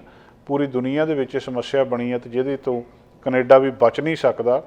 ਇਸ ਕਰਕੇ ਸਾਨੂੰ ਦੋਸ਼ ਨਾ ਦਿੱਤਾ ਜਾਵੇ ਵੀ ਸ਼ਾਇਦ ਕੰਪਨੀਆਂ ਇਸ ਵੇਲੇ ਮਹਿੰਗਾਈ ਦੇ ਵਿੱਚ ਜ਼ਿਆਦਾ ਪੈਸਾ ਕਮਾ ਰਹੀਆਂ ਨੇ। ਅਗਲੀ ਗੱਲਬਾਤ ਜਿਹੜੀ ਹੈਗੀ ਆ ਆਪਣੇ ਜਿਹੜੇ ਪ੍ਰਧਾਨ ਮੰਤਰੀ ਜਸਟਿਨ ਟਰੂਡੋ ਹੋਣਾ ਦੀ, ਕਿ ਇਸ ਵਾਰੀ ਨੰਬਰ ਲਿਬਰਲ ਪਾਰਟੀ ਦੇ ਬਹੁਤੇ ਉੱਤੇ ਨੂੰ ਜਾਂਦੇ ਨਹੀਂ ਨਜ਼ਰ ਆ ਰਹੇ, ਸਗੋਂ ਥੱਲੇ ਨੂੰ ਜਾ ਰਹੇ ਆ। ਪਿਛਲੇ ਸਾਲ ਦੇ ਵਿੱਚ ਸਰਕਾਰ ਦੀ ਜਿਹੜੀ ਗੱਲਬਾਤ ਸੀਗੀ ਜਸਟਿਨ ਟਰੂਡੋ ਹੋਣਾ ਦੇ ਡੋਨਲਡ ਟਰੰਪ ਹੋਣਾ ਬਾਰੇ ਬਿਆਨ, ਫਿਰ ਇਹ ਤੋਂ ਪਹਿਲਾਂ ਇੰਡੀਆ ਦਾ ਟ੍ਰਿਪ, ਉਹ ਤੋਂ ਪਹਿਲਾਂ ਕੈਬਨਿਟ ਦੇ ਵਿੱਚ ਸ਼ਫਲ, ਫਿਰ ਜਿਹੜੀ ਮਿਨਿਸਟਰਾਂ ਦੇ ਰੈਜ਼ੀਗਨੇਸ਼ਨਸ, 3 ਸਾਲ ਪਹਿਲਾਂ ਗਲੋਬਲ ਪੈਂਡੈਮਿਕ, ਇਹ ਸਾਰੇ ਕੁਛ ਤੋਂ ਬਾਅਦ ਜਿਹੜੇ ਸੰਕਟ ਇਹਨਾਂ ਨੂੰ ਲਿਬਰਲ ਪਾਰਟੀ ਨੂੰ ਜਿਹਨਾਂ ਸੰਕਟਾਂ ਦਾ ਸਾਹਮਣਾ ਕਰਨਾ ਪਿਆ ਸੀ, ਤਾਂ ਪਹਿਲੇ ਕੁਛ ਹਫ਼ਤਿਆਂ ਦੇ ਵਿੱਚ 2023 ਦੇ ਜਿਹੜੀ ਟਰੂਡੋ ਸਰਕਾਰ ਆ ਉਹ ਕੋਈ ਕ੍ਰਾਈਸਿਸ ਦੇ ਵਿੱਚ ਤਾਂ ਨਹੀਂ ਆ, ਪਰ ਡੈਫੀਨੇਟਲੀ ਜਿਹੜੀ ਨਵੀਆਂ ਪੋਲਿੰਗਸ ਆਈਆਂ, ਐਬਕਸ ਦਾ ਡਾਟਾ ਸਾਹਮਣੇ ਆਇਆ ਆ, ਇਹ ਦੱਸ ਰਿਹਾ ਆ ਕਿ ਜਿਹੜੇ ਨੰਬਰ ਹੈਗੇ ਆ ਉਹ ਥੋੜ੍ਹੇ ਜਿਹੇ ਪਹਿਲਾਂ ਨਾਲੋਂ ਬਦਲ ਰਹੇ ਆ। ਇਹ ਸਲਾਈਡ ਜਿਹੜੀ ਆ ਇੱਕ ਦਮ ਨਹੀਂ ਦੱਸਦੇ ਕਿ ਪਿਛਲਾ ਜਿਹੜਾ ਸਮਾਨ ਕਮੂਲੇਟ ਹੋਇਆ ਸੀ ਉਹ ਸਾਰਾ ਹੌਲੀ ਹੌਲੀ ਉੱਧਰਲੇ ਪਾਸੇ ਨੂੰ ਆ ਰਿਹਾ। ਐਬਕਸ ਨੇ ਇਹ ਦੇਖਿਆ ਜਿਹੜੀ ਇਸ ਪੋਲ ਦੇ ਵਿੱਚੋਂ ਕਿ ਲਿਬਰਲ ਸਰਕਾਰ ਦੇ ਲਈ ਇਹ ਬਹੁਤੀ ਚੰਗੀ ਖਬਰ ਨਹੀਂ ਹੈ ਕਿ ਇਹਨਾਂ ਦੀ ਪੋਪੂਲੈਰਿਟੀ ਅੱਗੇ ਨਾਲੋਂ ਥੱਲੇ ਜਾ ਰਹੀ ਹੈ। 3 ਕੁਆਟਰ ਜਿਹੜੇ ਲੋਕ ਨੇ ਜਿਨ੍ਹਾਂ ਨੂੰ ਉਹਨਾਂ ਨੇ ਪੁੱਛਿਆ ਜਨਵਰੀ ਤੋਂ ਲੈ ਕੇ 27 ਤੋਂ ਲੈ ਕੇ 30 ਦੇ ਵਿੱਚ ਉਹ ਕਹਿੰਦੇ ਵੀ ਜਿਹੜੀ ਟਰੂਡੋ ਸਰਕਾਰ ਆ ਉਹ ਜਿਹੜੀ ਇਸ ਵੇਲੇ ਰਹਿਣਾ ਸਹਿਣਾ ਔਖਾ ਹੋਇਆ ਆ, ਲਿਵਿੰਗ ਤੇ ਹਾਊਸਿੰਗ ਆ, ਉਹਦੇ ਵੱਲ ਧਿਆਨ ਨਹੀਂ ਦੇ ਰਹੀ। 2/3 ਜਿਹੜੇ ਨੇ 1500 ਦੇ ਵਿੱਚੋਂ ਸਰਵੇ ਕੀਤਾ ਆਨਲਾਈਨ, ਉਹ ਕਹਿੰਦੇ ਆ ਕਿ ਲਿਬਰਲ ਓਨਾ ਫੋਕਸ ਨਹੀਂ ਕਰ ਰਹੇ ਹੈਲਥ ਕੇਅਰ ਕ੍ਰਾਈਸਿਸ ਦੇ ਉੱਤੇ। ਹੁਣ ਤੁਸੀਂ ਆਪ ਅੰਦਾਜ਼ਾ ਲਾ ਲਓ ਵੀ ਓਵਰਆਲ ਉਹਨਾਂ ਨੇ ਸਾਰੇ ਲੋਕਾਂ ਦੇ ਕੋਲੋਂ ਇਹ ਜਾਣਕਾਰੀ ਲਈ ਆ ਤੇ 3/4 ਕਹਿ ਰਹੇ ਆ ਕਿ ਇਹ ਧਿਆਨ ਨਹੀਂ ਦੇ ਰਹੇ। ਇੱਧਰਲੇ ਪਾਸੇ ਜਿਹੜਾ ਸਾਡਾ ਰਹਿਣ ਸਹਿਣ ਦਾ ਖਰਚਾ ਮਹਿੰਗਾ ਹੋਇਆ, ਦੂਜੇ ਪਾਸੇ 2/3 ਇਹ ਕਹਿ ਰਹੇ ਆ ਕਿ ਇਹਨਾਂ ਨੇ ਹੈਲਥ ਕੇਅਰ ਦੇ ਉੱਤੇ ਕੁਝ ਨਹੀਂ ਕੀਤਾ। ਸੋ ਇਹਦਾ ਮਤਲਬ ਆ ਕਿ ਇਹ ਮਾਮਲਾ ਥੋੜ੍ਹਾ ਜਿਹਾ ਇਹਨਾਂ ਦੇ ਲਈ ਸੰਕਟ ਵਾਲਾ ਹੋ ਸਕਦਾ ਆ। ਆਨਲਾਈਨ ਸਰਵੇ ਕੀਤਾ 1500, ਪਰ ਇਹ ਬਿਲਕੁਲ ਜਿੱਦਾਂ ਇੱਕ ਦਾਲ ਦੇ ਵਿੱਚ ਦਾਣਾ ਟੋਹਣ ਵਾਲੀ ਗੱਲ ਹੁੰਦੀ ਆ। ਪਤਾ ਲੱਗ ਜਾਂਦਾ ਕਿ ਦੇਸ਼ ਦੇ ਵਿੱਚ ਅਸਲ ਦੇ ਵਿੱਚ ਕੀ ਚੱਲ ਕੀ ਰਿਹਾ, ਕਿੰਨੇ ਕੁ ਲੋਕ ਜਿਹੜੇ ਆ ਉਹ ਜਸਟਿਨ ਟਰੂਡੋ ਦੇ ਇਸ ਵੇਲੇ ਹੱਕ ਵਿੱਚ ਆ ਤੇ ਕਿੰਨਾ ਕੁ ਇਹਦਾ ਵਿਰੋਧ ਕਰ ਰਿਹਾ। ਸੋ ਇਹਦੇ ਵਿੱਚ ਬਹੁਤ ਸਾਰੇ ਕੈਨੇਡੀਅਨਸ ਜਿਹੜੇ ਨੇ ਇਨਕਲੂਡਿੰਗ ਇਹਨਾਂ ਦੇ ਆਪਣੇ ਸਪੋਰਟਰ, ਉਹ ਇਸ ਵੇਲੇ ਮਤਲਬ ਇਹ ਸੋਚ ਰਹੇ ਆ ਕਿ ਇਹਨਾਂ ਨੂੰ ਜਿੰਨਾ ਇਸ ਸੰਕਟ ਦੇ ਸਮੇਂ ਹੈਲਥ ਕ੍ਰਾਈਸਿਸ ਦੇ ਉੱਤੇ ਧਿਆਨ ਦੇਣਾ ਚਾਹੀਦਾ ਸੀ, ਉਹਨਾਂ ਧਿਆਨ ਜਸਟਿਨ ਟਰੂਡੋ ਨੇ ਤੇ ਜਾਂ ਲਿਬਰਲ ਸਰਕਾਰ ਨੇ ਨਹੀਂ ਦਿੱਤਾ। ਸੋ ਇਹ ਇੱਕ ਬੜੀ ਜਨਰਲ ਜੀ ਗੱਲ ਆ ਕਿ ਲਿਬਰਲ ਜਿਹੜੇ ਉਹਨਾਂ ਦੇ ਲਈ ਇਨ ਜਨਰਲ ਤੇ ਪਾਰਟੀਕੂਲਰਲੀ ਜਸਟਿਨ ਟਰੂਡੋ ਹੋਣਾ ਦੇ ਲਈ ਕਿ ਇਹਦੇ ਵਿੱਚ ਹੁਣ ਜਿਹੜੇ ਕੰਜ਼ਰਵੇਟਿਵਸ ਨੇ ਉਹ ਜਿਹੜੇ 8 ਪੁਆਇੰਟ ਅੱਗੇ ਦੱਸੇ ਜਾ ਰਹੇ ਆ ਲਿਬਰਲਸ ਨਾਲੋਂ। 37% ਸਪੋਰਟ ਤੇ ਲਿਬਰਲ 29% ਦੇ ਉੱਤੇ ਆ, NDP 18% ਦੇ ਉੱਤੇ ਆ। ਰੌਲਾ ਸਿੱਧਾ ਇਸ ਵੇਲੇ ਅਗਲੀ ਇਲੈਕਸ਼ਨ ਤੱਕ ਲਿਬਰਲ ਤੇ ਕੰਜ਼ਰਵੇਟਿਵ ਦਾ ਪੈਣਾ ਆ। ਤੇ ਦੂਜੀ ਜਿਹੜੀ ਵੱਡੀ ਗੱਲਬਾਤ ਇਹ ਹੈਗੀ ਆ ਕਿ ਜਿਹੜੇ ਪੀਅਰ ਪੋਲੀਏਵ ਨੇ ਨੰਬਰ ਉਹਨਾਂ ਦੇ ਵੀ ਪਹਿਲਾਂ ਕੋਈ ਬਹੁਤ ਚੰਗੇ ਨਹੀਂ ਦੱਸੇ ਜਾ ਰਹੇ, ਪਰ ਫਿਰ ਵੀ ਜਿਹੜੀ ਬਲੌਕ ਕੁਇਕੋ ਆ ਉਹ ਪਾਰਟੀ ਵੀ 7% ਦੇ ਉੱਤੇ ਦੱਸੀ ਜਾ ਰਹੀ ਹੈ। ਸੋ 4 ਵੱਡੀਆਂ ਪਾਰਟੀਆਂ ਤੇ ਇਹਦੇ ਵਿੱਚ ਇਸ ਵੇਲੇ ਲੋਕ ਇਹ ਸੋਚ ਰਹੇ ਆ ਕਿ ਲਿਬਰਲਸ ਨੇ ਜ਼ਿਆਦਾ ਧਿਆਨ ਹੈਲਥ ਕੇਅਰ ਦੇ ਉੱਤੇ ਜਾਂ ਦੂਜੀਆਂ ਚੀਜ਼ਾਂ ਦੇ ਉੱਤੇ ਨਹੀਂ ਦਿੱਤਾ। ਪਿਛਲੇ ਇੰਨੇ ਸਾਲਾਂ ਦੇ ਵਿੱਚ ਜਦੋਂ ਦੇ ਜਸਟਿਨ ਟਰੂਡੋ ਆਪਣੇ ਪ੍ਰਧਾਨ ਮੰਤਰੀ ਦੇ ਅਹੁਦੇ ਦੇ ਉੱਤੇ ਹੈਗੇ ਆ, ਲਗਭਗ ਮਤਲਬ ਹਰ ਕੁਐਸਚਨ ਦੇ ਉੱਤੇ ਕੰਜ਼ਰਵੇਟਿਵ ਨੇ ਇਹਨਾਂ ਨੂੰ ਅਟੈਕ ਕੀਤਾ। ਹੁਣ ਜਿਹੜਾ ਵੀ ਕੋਈ ਮਸਲਾ ਉੱਠਿਆ ਆ ਉਹਨੂੰ ਮੋਹਰੇ ਹੋ ਕੇ ਇਹਨਾਂ ਨੇ ਚੱਕਿਆ। ਵੱਖਰੀ ਗੱਲ ਆ ਕਿ ਉਹਨਾਂ ਕੋਲ ਆਪਣਾ ਲੀਡਰਸ਼ਿਪ ਉਸ ਤਰ੍ਹਾਂ ਦੀ ਨਹੀਂ ਸੀਗੀ ਤੇ ਹੁਣ ਕੰਜ਼ਰਵੇਟਿਵ ਲੀਡਰ ਜਿਹੜੇ ਪੀਅਰ ਪੋਲੀਏਵ ਆ ਉਹਨਾਂ ਦੀ ਟੀਮ ਜਿਹੜੀ ਇਹ ਨੰਬਰਸ ਨੂੰ ਦੇਖ ਰਹੀ ਆ ਤੇ ਉਹ ਇਸ ਵੇਲੇ ਜਿਹੜਾ ਟਰੂਡੋ ਲਿਬਰਲਸ ਦਾ ਫਟੀਗ ਫੈਕਟਰ ਆ ਉਹਦੇ ਉੱਤੇ ਵੀ ਆਪਣੀ ਗੱਲਬਾਤ ਕਰ ਰਹੇ ਆ। ਤੇ ਮੁੱਖ ਦੀ ਗੱਲ ਕਿ ਇਸ ਵੇਲੇ ਜੇ ਜਿਹੜੇ ਨੰਬਰਸ ਨੇ 25 ਦੇ ਵਿੱਚ ਜਿਹੜਾ ਇਹਨਾਂ ਦਾ ਹੈਗਾ ਹਾਲੇ ਕਿ ਇਹਨਾਂ ਨੂੰ ਕੋਈ ਮਤਲਬ ਉੱਦਾਂ ਦੇ ਖਤਰਾ ਨਹੀਂ ਆ 25 ਤੱਕ, ਤੇ ਕਿਉਂਕਿ ਸਪਲਾਈ ਐਂਡ ਕੌਨਫੀਡੈਂਸ ਡੀਲ ਹੈਗੀ ਇਹਨਾਂ ਦੀ NDP ਦੇ ਨਾਲ, ਪਰ ਫਿਰ ਵੀ ਲੋਕ ਸਰਕਾਰ ਤੋਂ ਓਨੇ ਜ਼ਿਆਦਾ ਖੁਸ਼ ਨਹੀਂ ਆ। ਕੈਨੇਡਾ ਦਾ ਜਿਹੜਾ ਰਿਸਪੌਂਸ ਆ ਖਾਸ ਕਰ ਲੋਕਾਂ ਦੇ ਮਨਾਂ ਦੇ ਵਿੱਚ ਜਿਹੜੀ ਇਕੋਨਮੀ ਨੂੰ ਲੈ ਕੇ ਕੁਛ ਹੈਗੀਆਂ ਉਸ ਮਾਮਲੇ ਦੇ ਵਿੱਚ ਲਿਬਰਲ ਦੀ ਡਿਸਅਪਰੂਵਲ ਪਹਿਲਾਂ ਨਾਲੋਂ ਜ਼ਿਆਦਾ ਵੱਧ ਰਹੀ ਦੱਸਦੀ ਆ। ਤੇ ਇਹ ਇਸ ਕਰਕੇ ਇਹਨੂੰ ਸੋਚਿਆ ਜਾ ਰਿਹਾ ਕਿ ਇਹਨਾਂ ਨੂੰ ਕੁਛ ਨਾ ਕੁਛ ਜਿਹੜਾ ਕਰਨਾ ਪਊਗਾ ਤਾਂ ਕਿ ਇਹ ਹੋਰ ਜ਼ਿਆਦਾ ਜਿਹੜੇ ਆ ਅੱਗੇ ਨੂੰ ਹੋ ਸਕਣ ਤੇ ਇਹਨਾਂ ਦਾ ਜਿਹੜਾ ਆ ਪੋਪੂਲੈਰਿਟੀ ਪਹਿਲਾਂ ਵਾਲੀ ਬਣ ਸਕੇ। ਅਗਲੀ ਗੱਲਬਾਤ ਅਲਬਰਟਾ ਦੇ ਸਾਬਕਾ ਪ੍ਰੀਮੀਅਰ ਜੇਸਨ ਕੇਨੀ ਬਾਰੇ ਹੈ। ਜੇਸਨ ਕੇਨੀ ਨੇ ਰਿਜ਼ਾਈਨ ਕਰ ਦਿੱਤਾ ਸੀ ਪਿਛਲੇ ਸਾਲ ਤੇ ਹੁਣ ਉਹਨਾਂ ਨੇ Bennett Jones law firm join ਕਰ ਲਈ ਹੈ as a senior adviser Calgary ਦੇ ਵਿੱਚ। ਜੇਸਨ ਕੇਨੀ ਬਹੁਤ ਵੱਡੇ ਲੀਡਰ ਰਹੇ ਆ ਆਪਣੇ ਕੈਨੇਡਾ ਦੇ, ਚਾਹੇ ਉਹ ਪ੍ਰੋਵਿੰਸ਼ੀਅਲ ਲੈਵਲ 'ਤੇ ਹੋਵੇ ਤੇ ਚਾਹੇ ਫੈਡਰਲ ਲੈਵਲ ਦੇ ਉੱਤੇ ਹੋਵੇ। ਨਵੰਬਰ ਦੇ ਵਿੱਚ ਆਪਣੀ ਸੀਟ ਤੋਂ ਰਿਜ਼ਾਈਨ ਕੀਤਾ ਸੀ ਉਹਨਾਂ ਲਈ ਤੇ ਡੇਨੀਅਲ ਸਮਿਥ ਉੱਥੇ ਆ ਗਿਆ ਸੀ UCP ਦੇ ਵਿੱਚ, ਯੂਨਾਈਟਿਡ ਕੰਜ਼ਰਵੇਟਿਵ ਪਾਰਟੀ ਦੇ ਵਿੱਚ। ਤੇ ਜਿਹੜੇ ਪੋਲੀਟੀਕਲ ਲੋਕ ਸੀਗੇ ਉਹ ਦੇਖ ਰਹੇ ਸੀਗੇ ਵੀ ਜੇਸਨ ਕੇਨੀ ਅਗਲਾ ਕੀ ਕਰਦੇ, ਅਗਲਾ ਇਹਨਾਂ ਦਾ ਸਟੈਪ ਕੀ ਹੁੰਦਾ। ਫਿਰ ਕਿਹਾ ਜਾ ਰਿਹਾ ਕਿ ਬੜੇ ਧੜੱਲੇਦਾਰ ਆਗੂ ਕੈਨੇਡਾ ਦੀ ਪੋਲੀਟਿਕਸ ਦੇ ਵਿੱਚ ਬਹੁਤ ਲੰਬਾ ਸਮਾਂ ਰਹੇ ਆ ਤੇ ਫਿਰ ਜਦੋਂ ਇੱਕ ਸਮਾਂ ਆ ਗਿਆ ਇਹਨਾਂ ਨੂੰ ਆਪਣੇ ਆਪ ਹੀ ਲੱਗਾ ਕਿ ਮੈਨੂੰ ਹੁਣ ਕੰਮ ਛੱਡ ਦੇਣਾ ਚਾਹੀਦਾ ਤੇ ਉਹ ਕੰਮ ਛੱਡ ਕੇ ਇਹਨਾਂ ਨੇ ਇੱਕ ਲਾ ਫਰਮ ਜੁਆਇਨ ਕਰ ਲਈ ਆ। ਬੈਨਟ ਜੋਨਸ ਜਿਹੜਾ ਹੈਗਾ ਉਹਦੇ ਸੀਨੀਅਰ ਐਡਵਾਈਜ਼ਰ ਹੈ ਇਸ ਵੇਲੇ ਕੈਲਗਰੀ ਦੇ ਵਿੱਚ ਬਣ ਗਿਆ। ਜਿਹੜੇ ਲੋਕ ਜੇਸਨ ਕੇਨੀ ਹੁਣ ਨਹੀਂ ਜਾਣਦੇ, ਜੇਸਨ ਥੋਮਸ ਕੇਨੀ 68 ਦਾ ਇਹਨਾਂ ਦਾ ਬਰਥ ਆ ਤੇ ਇਹ ਪੋਲੀਟੀਸ਼ੀਅਨ ਰਹੇ ਆ 18ਵੇਂ ਪ੍ਰੀਮੀਅਰ ਬਣੇ ਆ ਅਲਬਰਟਾ ਦੇ 2019 ਦੇ ਵਿੱਚ, ਤੇ 3 ਸਾਲ ਇਹਦੇ ਰਹੇ ਆ। 22 ਦੇ ਵਿੱਚ ਫਿਰ ਰਿਜ਼ਾਈਨ ਕਰ ਗਿਆ ਸੀ UCP, ਤੇ 17 ਤੋਂ ਲੈ ਕੇ 22 ਤੱਕ ਤੇ ਇਹਨਾਂ ਨੇ ਮੈਂਬਰ ਆਫ ਜਿਹੜੀ ਲੈਜਿਸਲੇਟਿਵ ਅਸੈਂਬਲੀ MLA ਵੀ ਰਹੇ ਆ ਕੈਲਗਰੀ ਲੋ ਹੀਟ ਦੇ ਲਈ 17 ਤੋਂ ਲੈ ਕੇ 22 ਤੱਕ। ਇਹ ਲਾਸਟ ਲੀਡਰ ਸੀਗੇ ਅਲਬਰਟਾ ਪ੍ਰੋਗਰੈਸਿਵ ਕੰਜ਼ਰਵੇਟਿਵ ਪਾਰਟੀ ਦੇ, PC ਪਾਰਟੀ ਕਹਿੰਦੇ ਸੀਗੇ, ਜਦੋਂ ਕਿ ਪਾਰਟੀ ਮਰਜ ਹੋ ਕੇ ਵਾਈਲਡ ਰੋਜ਼ ਪਾਰਟੀ ਦੇ ਨਾਲ ਰਲ ਗਈ ਤੇ ਫਿਰ ਬਾਅਦ ਦੇ ਵਿੱਚ ਇਹਦੀ UCP ਬਣ ਗਈ। ਇਹ ਤੋਂ ਪਹਿਲਾਂ ਅਲਬਰਟਾ ਦੀ ਪ੍ਰੋਵਿੰਸ਼ੀਅਲ ਪੋਲੀਟਿਕਸ ਦੇ ਵਿੱਚ ਆਉਣ ਤੋਂ ਪਹਿਲਾਂ ਇਹਨਾਂ ਨੇ ਕਈ cabinet post prime minister Stephen Harper ਦੇ ਨਾਲ ਵੀ ਰਹੇ ਆ, ਇਹ 2006 ਤੋਂ ਲੈ ਕੇ 15 ਤੱਕ। ਫਿਲਾਸਫੀ ਪੜ੍ਹੀ ਹੈ ਕਹਿੰਦੇ ਨੇ ਯੂਨੀਵਰਸਿਟੀ ਆਫ ਸੈਨ ਫਰਾਂਸਿਸਕੋ ਦੇ ਵਿੱਚ, ਤੇ ਫਿਰ ਵਾਪਸ ਅਮਰੀਕਾ 'ਚ ਪੜ੍ਹਾਈ ਕਰਨ ਤੋਂ ਬਾਅਦ ਇੱਥੇ ਕੈਨੇਡਾ ਆ ਗਏ ਸੀ, ਤੇ ਇੱਥੇ ਆ ਕੇ ਇਹਨਾਂ ਨੇ ਆਪਣੀ ਡਿਗਰੀ ਕੰਪਲੀਟ ਕੀਤੀ। 1989 ਦੇ ਵਿੱਚ ਇਹਨਾਂ ਨੂੰ ਪਹਿਲੀ ਵਾਰ ਐਗਜ਼ੀਕਿਊਟਿਵ ਡਾਇਰੈਕਟਰ ਅਲਬਰਟਾ ਟੈਕਸਪੇਅਰ ਐਸੋਸੀਏਸ਼ਨ ਦਾ ਬਣਾਇਆ ਗਿਆ ਸੀ। ਉਹਦੇ ਤੋਂ ਬਾਅਦ ਇਹ ਹੋਏ ਸੀ ਹਾਊਸ ਆਫ ਕਾਮਨਸ ਦੇ ਲਈ 1997 ਦੇ ਵਿੱਚ, ਫੈਡਰਲ ਇਲੈਕਸ਼ਨ ਹੋਈ ਸੀ, ਉਸ ਵੇਲੇ ਇਹ ਮੈਂਬਰ ਪਾਰਲੀਮੈਂਟ ਬਣ ਗਏ। ਤੇ ਉਹਦੇ ਤੋਂ ਬਾਅਦ 2000 ਦੇ ਵਿੱਚ ਫਿਰ ਜਿਹੜੇ ਹੋਏ ਆ ਕੈਨੇਡੀਅਨ ਅਲਾਇੰਸ ਦੇ ਕੈਂਡੀਡੇਟ ਸੀਗੇ, ਫਿਰ ਰੀ-ਇਲੈਕਟ ਹੋਏ ਆ। 5 ਵਾਰੀ ਇਹ ਕੈਂਡੀਡੇਟ ਰਹੇ ਆ ਕੰਜ਼ਰਵੇਟਿਵ ਪਾਰਟੀ ਆਫ ਕੈਨੇਡਾ ਦੇ। ਉਹਦੇ ਤੋਂ ਬਾਅਦ ਕੰਜ਼ਰਵੇਟਿਵ ਦੀ ਜਿੱਤ ਹੋਈ 2006 ਦੇ ਵਿੱਚ ਫੈਡਰਲ ਇਲੈਕਸ਼ਨ ਦੇ ਵਿੱਚ। ਕੈਨੇਡੀ ਨੂੰ ਇਹਨਾਂ ਨੂੰ ਕੈਨੀ ਨੂੰ ਜੇਸਨ ਕੈਨੀ ਨੂੰ ਉਸ ਵੇਲੇ ਪਾਰਲੀਮੈਂਟਰੀ ਸੈਕਟਰੀ ਬਣਾਇਆ ਗਿਆ ਪ੍ਰਾਈਮ ਮਿਨਿਸਟਰ ਹਾਰਪਰ ਦੇ ਨਾਲ। ਜਨਵਰੀ 2007 ਦੇ ਵਿੱਚ ਇਹਨਾਂ ਨੇ ਸਹੁੰ ਚੁੱਕੀ ਤੇ ਪ੍ਰਾਈਵੇਟ ਕੌਂਸਲ ਦੇ ਵੱਲੋਂ, ਤੇ ਸੈਕਟਰੀ ਆਫ ਸਟੇਟਸ ਬਣੇ ਮਲਟੀਕਲਚਰਲਿਜ਼ਮ ਐਂਡ ਕੈਨੇਡੀਅਨ ਆਇਡੈਂਟੀਟੀ ਦੇ। ਇਸ ਪੋਸਟ ਦੇ ਇਹ ਜਿਹੜੇ ਮਹੱਤਵਪੂਰਨ ਗੱਲ ਇਹ ਹੈ ਕਿ ਜੇਸਨ ਕੈਨੀ ਕੈਨੇਡਾ ਦੇ minister for citizenship, immigration and multiculturalism ਰਹੇ ਆ ਅਕਤੂਬਰ 2008 ਤੋਂ ਲੈ ਕੇ ਜੁਲਾਈ 2013 ਤੱਕ। ਜਦੋਂ minister of employment and social development ਬਣੇ ਆ ਤੇ ਮਿਨਿਸਟਰ ਆਫ ਮਲਟੀਕਲਚਰਲਿਜ਼ਮ ਬਣੇ ਆ। ਫਰਵਰੀ 2015 ਦੇ ਵਿੱਚ ਮਿਨਿਸਟਰ ਆਫ ਨੈਸ਼ਨਲ ਡਿਫੈਂਸ ਜਿਹੜਾ ਸੀ ਤੇ ਕੰਸੀਡਰ ਕੀਤਾ ਗਿਆ ਸੀ ਇਹਨਾਂ ਨੂੰ।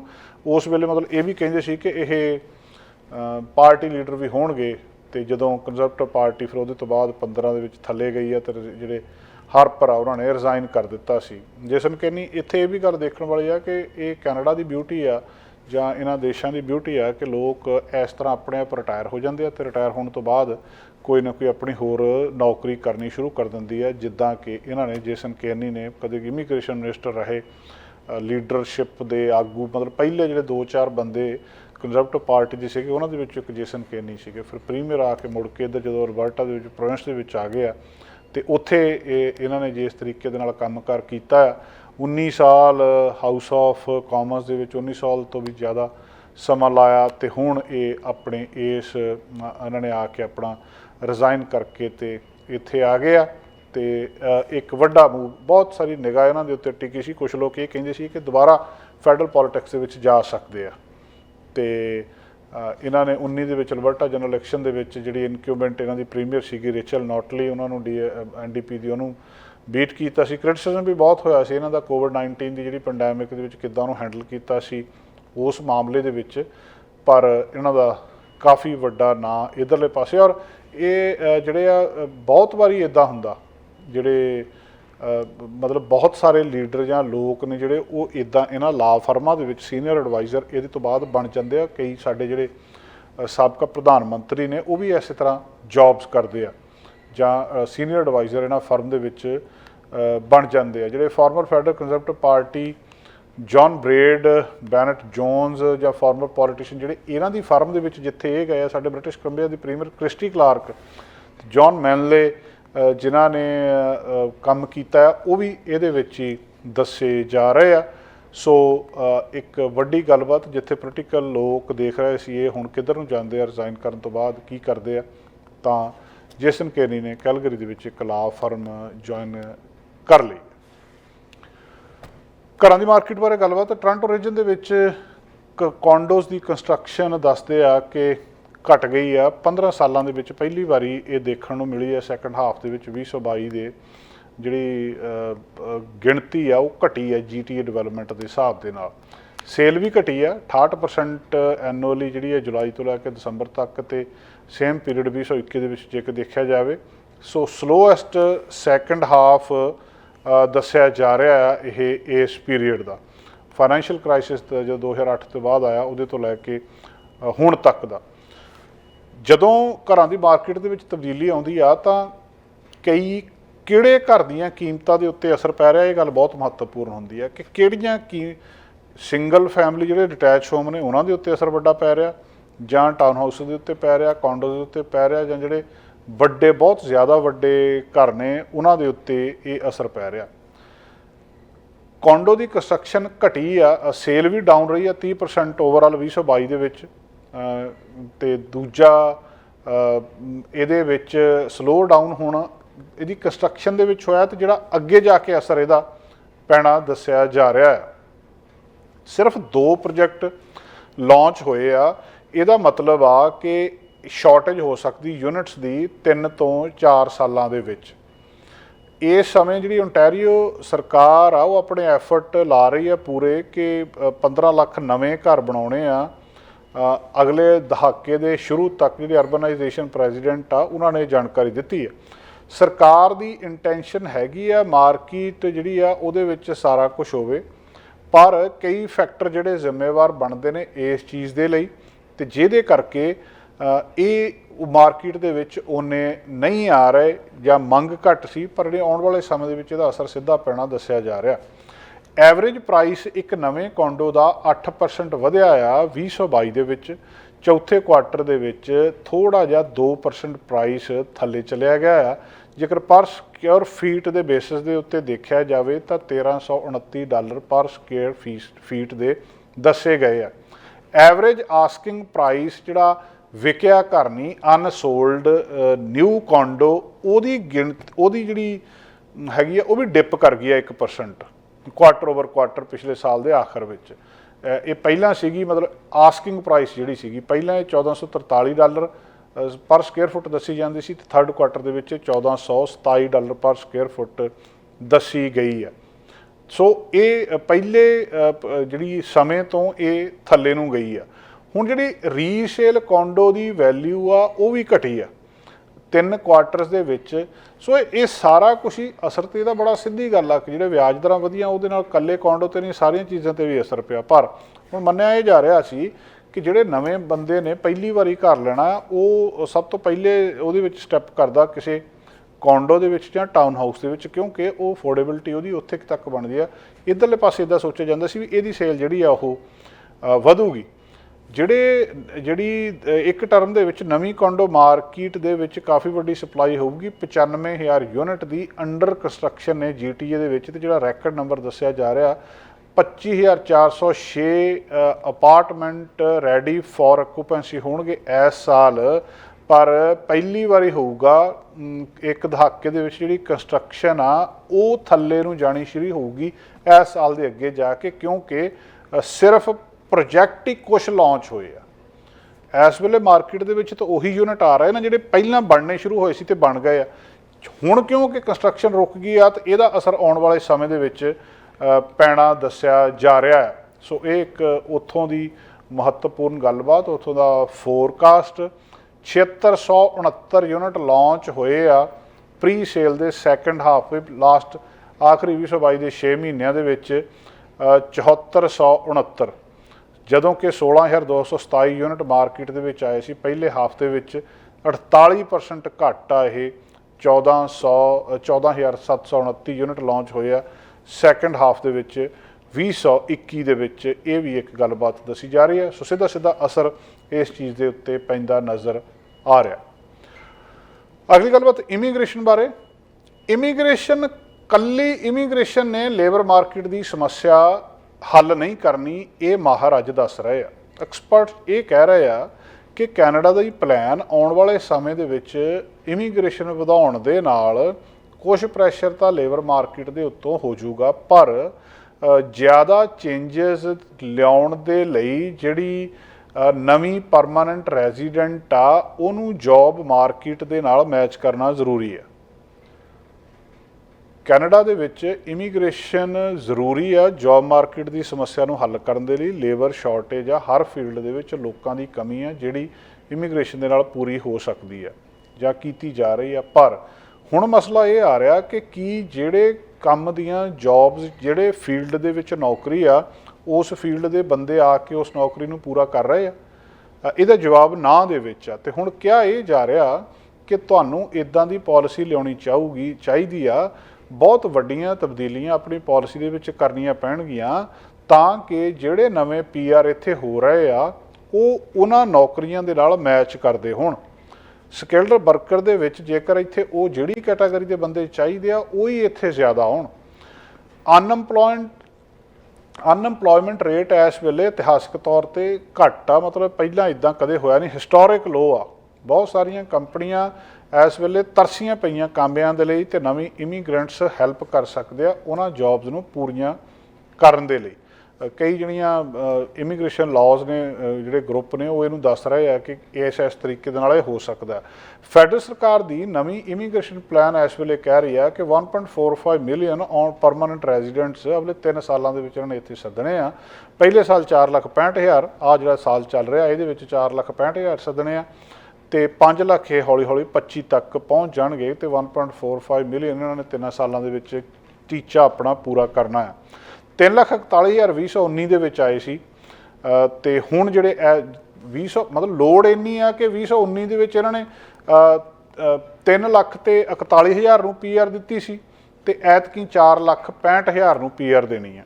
ਹਰ ਸਾਲ ਗਿਣਤੀ ਵਧੀ ਜਾਂਦੀ ਪਰ ਉਹ ਮੈਚ ਨਹੀਂ ਹੋ ਰਿਹਾ ਕਿਤੇ।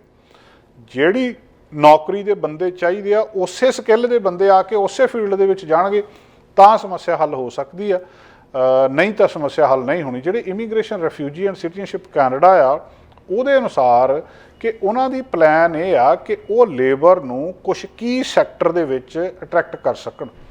ਕੀ ਇਹ ਸੈਕਟਰ ਕਿਹੜੇ ਨੇ? ਹੈਲਥ ਕੇਅਰ ਆ, ਸਕਿਲਡ ਟ੍ਰੇਡ ਆ, ਮੈਨੂਫੈਕਚਰਿੰਗ ਆ, ਟੈਕਨੋਲੋਜੀ ਆ। ਜਿਹੜੇ ਰੀਅਲ ਗੈਪ ਹੈਗੇ ਆ, ਜਿਹੜੀ ਰੀਅਲ ਡਿਮਾਂਡ ਹੈਗੀ ਆ ਅਤੇ ਰੀਅਲ ਨੀਡ ਹੈਗੀ ਆ ਉਹਨੂੰ ਕਿਸੇ ਨਾ ਕਿਸੇ ਤਰ੍ਹਾਂ ਪੂਰਾ ਕੀਤਾ ਜਾਣਾ ਚਾਹੀਦਾ। ਜੇਕਰ ਇਹ ਸਮੱਸਿਆ ਨੂੰ ਕੈਨੇਡਾ ਦੀ ਜਿਹੜੀ ਲੇਬਰ ਸ਼ਾਰਟੇਜ ਦੀ ਸਮੱਸਿਆ ਇਹਨੂੰ ਤਾਂ ਕੀਤਾ ਜਾ ਸਕਦਾ। ਇਮੀਗ੍ਰੇਸ਼ਨ ਲੈਵਲ ਉੱਤੇ ਚੁੱਕਣਾ ਇੱਕ ਤਰੀਕਾ ਤਾਂ ਹੈਗਾ ਆ ਇਸ ਲੋੜ ਨੂੰ ਪੂਰਾ ਕਰਨ ਦਾ, ਪਰ ਸਰਕਾਰ ਨੂੰ ਇਹਦੇ ਵਾਈਡਰ ਇਨੀਸ਼ੀਏਟਿਵ ਲੈਣੇ ਪੈਣਗੇ ਇਹ ਜਿਹੜੀ ਟੈਂਪਰੇਰੀ ਵਰਕਰ ਸ਼ਾਰਟੇਜ ਆ ਇਹਨੂੰ ਪੂਰਾ ਕਰਨ ਦੇ ਲਈ। ਸੋ ਇਹਨੂੰ ਚੇਂਜ ਕਰਨ ਦੇ ਲਈ ਜਿਹੜੀਆਂ ਵੈਲ ਮੈਚ ਜੌਬ ਨੇ ਅਤੇ ਉਹਨੂੰ ਕਿਸੇ ਤਰ੍ਹਾਂ ਜਿਹੜੀ ਕੁਆਲੀਫਿਕੇਸ਼ਨ ਜਾਂ ਐਕਸਪੀਰੀਅੰਸ ਆ ਉਹਨੂੰ ਕਿਸ ਤਰ੍ਹਾਂ ਮੈਚ ਕੀਤਾ ਜਾਣਾ ਇਹ ਬਹੁਤ ਜ਼ਰੂਰੀ ਆ। ਔਰ ਇੱਥੇ ਇਹ ਵੀ ਗੱਲ ਜਿਹੜੀ ਮਹੱਤਵਪੂਰਨ ਆ, ਇਹਨੂੰ ਕਰਨ ਦੇ ਲਈ ਸਰਕਾਰ ਬਹੁਤ ਸਾਰੇ ਜਿਹੜੇ ਦਿੰਦੀ ਆ, ਮਦਦ ਵੀ ਕਰਦੀ ਆ ਲੋਕਾਂ ਦੀ। ਮੰਨ ਲਓ ਕਿ ਨਵਾਂ ਬੰਦਾ ਕੈਨੇਡਾ ਦੇ ਵਿੱਚ ਪੀ ਆਰ ਆਇਆ, ਉਹਨੂੰ ਜੇ ਉਹਨੇ ਆਪਣੀ ਸਕਿੱਲ ਨੂੰ ਕਰਕੇ ਡਿਵੈਲਪ ਕਰਕੇ ਇੱਥੇ ਅੱਗੇ ਕੰਮ ਕਰਨਾ ਆ। ਜਿਹੜਾ ਬੰਦਾ ਪਹਿਲਾਂ ਜਿਹੜੇ ਮੰਨ ਲਓ ਇੰਡੀਆ ਤੋਂ ਆਇਆ, ਇੰਡੀਆ ਦੇ ਵਿੱਚ ਉਹ ਇੱਕ ਜੌਬ ਕਰਦਾ ਸੀ, ਉਹ ਜਿਹੜੀ ਜੌਬ ਕਰਦਾ ਸੀ ਉਹ ਇੱਥੇ ਆ ਗਿਆ ਹੁਣ ਅਤੇ ਉਹ ਨਿਊ ਕਮਰ ਆ, ਉਹ ਅਗਲੀ ਜੌਬ ਕਰਨ ਦੇ ਲਈ ਉਹਨੂੰ ਕੋਰਸ ਕਰਨਾ ਪੈ ਰਿਹਾ। ਉਸ ਕੋਰਸ ਦੇ ਲਈ ਮਦਦ ਵੀ ਕਰਦੇ ਆ ਕਿ ਆਹ ਤੁਹਾਨੂੰ 10,000 ਜਾਂ 20,000 ਡਾਲਰ ਦਿੱਤਾ, ਇਹ ਲੈ ਕੇ ਤੁਸੀਂ ਆਪਣੀ ਪੜ੍ਹਾਈ ਪੂਰੀ ਕਰੋ। ਪਰ ਉਹਦੇ 'ਚ ਸ਼ਰਤ ਜ਼ਰੂਰੀ ਇਹ ਹੁੰਦੀ ਹੈ ਕਿ ਜਿਹੜੇ ਕੰਮ ਦੀ ਤੁਸੀਂ ਫੰਡਿੰਗ ਲੈ ਰਹੇ ਹੋ, ਸਰਕਾਰ ਤੋਂ ਮਦਦ ਲੈ ਰਹੇ ਹੋ ਪੜ੍ਹਾਈ ਕਰਨ ਦੇ ਲਈ, ਉਹ ਤੁਸੀਂ ਪਿੱਛੇ ਕੀਤਾ ਹੋਵੇ, ਉਹਦੇ ਨਾਲ ਮੈਚ ਕਰਦਾ ਹੋਵੇ ਅਤੇ ਫਿਰ ਤੁਸੀਂ ਇੱਥੇ ਉਹਦੀ ਪੜ੍ਹਾਈ ਸਰਕਾਰ ਤੁਹਾਨੂੰ ਕਰਾਉਂਦੀ ਹੈ ਕਿ ਤੁਸੀਂ ਉਸ ਫੀਲਡ ਦੇ ਵਿੱਚ ਜਾ ਕੇ ਕੰਮ ਕਰੋ। ਜਿਹੜਾ ਮਿਸਮੈਚ ਆ ਉਹਨੂੰ ਕਿਸੇ ਨਾ ਕਿਸੇ ਤਰ੍ਹਾਂ ਦੂਰ ਕੀਤਾ ਜਾ ਰਿਹਾ। ਫਿਰ ਟੈਂਪਰੇਰੀ ਫੋਰਨ ਵਰਕਰ ਸੱਦੇ ਜਾਂਦੇ ਆ, ਜਾਂ ਤਾਂ ਉਹਨਾਂ ਦਾ ਵੱਡਾ ਪੋਰਸ਼ਨ ਜਿਹੜੇ ਇਕਨੋਮਿਕ ਮਾਈਗਰੈਂਟਸ ਦੇ ਵਿੱਚ ਆਪਣੇ ਕੈਨੇਡਾ ਦੇ ਵਿੱਚ ਇਹ ਇੱਕ ਟੈਂਪਰੇਰੀ ਫੋਰਨ ਵਰਕਰ ਆ, ਪਰ ਉਹਨਾਂ ਨਾਲ ਕਿਤੇ ਨਾ ਕਿਤੇ ਫਰਕ ਵੀ ਹੁੰਦਾ ਹੈ। 2020 ਦੇ ਵਿੱਚ ਜਿਹੜੇ 67% ਦੇਸ਼ ਦੇ ਵਿੱਚ ਪ੍ਰਿੰਸੀਪਲ ਐਪਲੀਕੈਂਟ ਸੀਗੇ ਇਕਨੋਮਿਕ ਕਲਾਸ ਦੇ ਵਿੱਚ, ਉਹ ਪਹਿਲਾਂ ਟੈਂਪਰੇਰੀ ਫੋਰਨ ਵਰਕਰ ਜਾਂ ਇੰਟਰਨੈਸ਼ਨਲ ਸਟੂਡੈਂਟ ਰਹੇ ਆ। ਸੋ ਬੇਸਿਕਲੀ ਜਿਹਨਾਂ ਨੂੰ ਉਹਨਾਂ ਨੇ ਪੀ ਆਰ ਦੇਣੀ ਆ ਉਹ ਪਹਿਲਾਂ ਇੱਥੇ ਹੀ ਕੰਮ ਕਰਦੇ ਆ।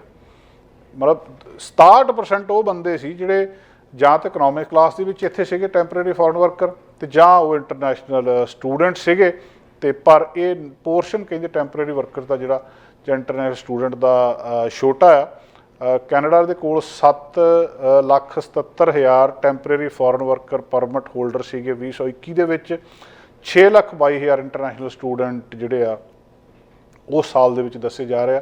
ਸਟੈਟਿਸਟਿਕਸ ਕੈਨੇਡਾ ਦੀ ਰਿਪੋਰਟ ਇਹ ਦੱਸ ਰਹੀ ਹੈ। ਸੋ ਬੇਸਿਕਲੀ ਕਿਹਾ ਇਹ ਜਾ ਰਿਹਾ ਕਿ ਸਿਰਫ ਅਤੇ ਸਿਰਫ ਇਮੀਗ੍ਰੇਸ਼ਨ ਸਮੱਸਿਆ ਨਹੀਂ ਹੱਲ ਕਰ ਸਕਦੀ, ਇੱਥੇ ਉਸ ਫੀਲਡ ਦੇ ਵਿੱਚ ਬੰਦੇ ਆਉਣੇ ਚਾਹੀਦੇ ਆ ਜਿਸ ਫੀਲਡ ਦੇ ਵਿੱਚ ਉਹਨਾਂ ਵਰਕਰਾਂ ਦੀ ਲੋੜ ਆ, ਤਾਂ ਅਸਲ ਦੇ ਵਿੱਚ ਜਿਹੜੀ ਇਹਨੂੰ ਸਮੱਸਿਆ ਨੂੰ ਹੱਲ ਕੀਤਾ ਜਾ ਸਕਦਾ।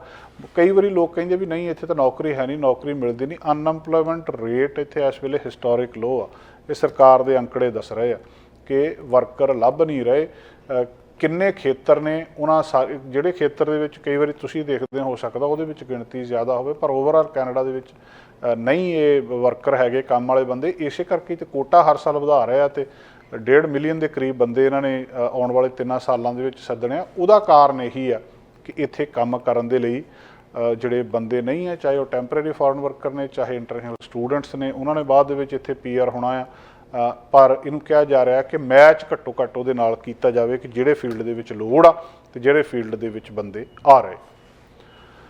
ਅਗਲੀ ਗੱਲਬਾਤ ਕਰਨੀ ਹੈ ਕਿ ਕੱਲ੍ਹ ਬੁੱਧਵਾਰ ਤੋਂ ਨਵਾਂ ਪੇਮੈਂਟ ਮਾਡਲ ਫੈਮਿਲੀ ਫਿਜ਼ੀਸ਼ੀਅਨਸ ਦੇ ਲਈ ਬ੍ਰਿਟਿਸ਼ ਕੋਲੰਬੀਆ ਦੇ ਵਿੱਚ ਸ਼ੁਰੂ ਹੋ ਚੁੱਕਾ ਤੇ ਜਿਹੜਾ ਡਾਕਟਰਸ ਨੂੰ ਇੱਕ ਆਪਸ਼ਨ ਦਿੰਦਾ ਆ ਕਿ ਉਹ ਜਾਂ ਤਾਂ ਜਿਹੜਾ ਪੁਰਾਣਾ ਫੀਸ ਸਿਸਟਮ ਸੀਗਾ ਉਹਦੇ ਵਿੱਚ ਰਹਿ ਲਓ ਤੇ ਜਾਂ ਜਿਹੜੀ ਆ ਨਵੇਂ ਰਿਕਰੂਟਸ ਨੇ ਤੇ ਉਹਨਾਂ ਨੂੰ ਉਧਰਲੇ ਪਾਸੇ ਉਹ ਜਾ ਸਕਦੇ ਆ।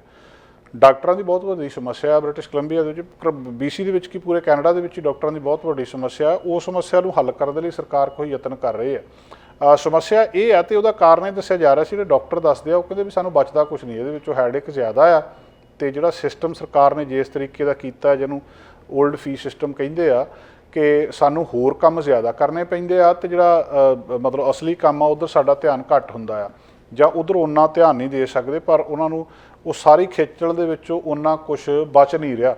ਉਹਨਾਂ ਨੂੰ ਇੱਕ ਪੂਰਾ ਦਾ ਪੂਰਾ ਇੱਕ ਬਿਜ਼ਨਸ ਚਲਾਉਣ ਵਾਂਗੂ ਉਹ ਕਲੀਨਿਕ ਚਲਾਉਣਾ ਪੈਂਦਾ ਤੇ ਉਹਦਾ ਹਿਸਾਬ ਕਿਤਾਬ ਰੱਖਣਾ ਪੈਂਦਾ। ਤੇ ਫਿਰ ਸਰਕਾਰ ਨੇ ਕਿਹਾ ਸੀ ਵੀ ਚਲੋ ਇਹਨੂੰ ਬੰਦ ਕਰ ਲਓ, ਜੇ ਕੋਈ ਰਹਿਣਾ ਚਾਹੁੰਦਾ ਇਹ ਸਿਸਟਮ ਦੇ ਵਿੱਚ ਇਹ ਸਿਸਟਮ 'ਚ ਰਹਿ ਲਓ, ਨਹੀਂ ਤਾਂ ਤੁਸੀਂ ਇਹ ਨਵੇਂ ਸਿਸਟਮ ਦੇ ਵਿੱਚ ਆ ਸਕਦੇ ਹੋ। ਤੇ ਉਹ ਨਵਾਂ ਸਿਸਟਮ ਜਿਹੜਾ ਪੇਮੈਂਟ ਮਾਡਲ ਦਾ ਸਿਸਟਮ ਸੀ ਉਹ ਕੱਲ੍ਹ ਬੁੱਧਵਾਰ ਤੋਂ ਬ੍ਰਿਟਿਸ਼ ਕੋਲੰਬੀਆ ਦੇ ਵਿੱਚ ਸ਼ੁਰੂ ਹੋ ਚੁੱਕਿਆ। ਦਾ ਅਸਰ ਆਉਣ ਵਾਲੇ ਲੰਬੇ ਸਮੇਂ ਦੇ ਵਿੱਚ ਪਤਾ ਲੱਗੂਗਾ।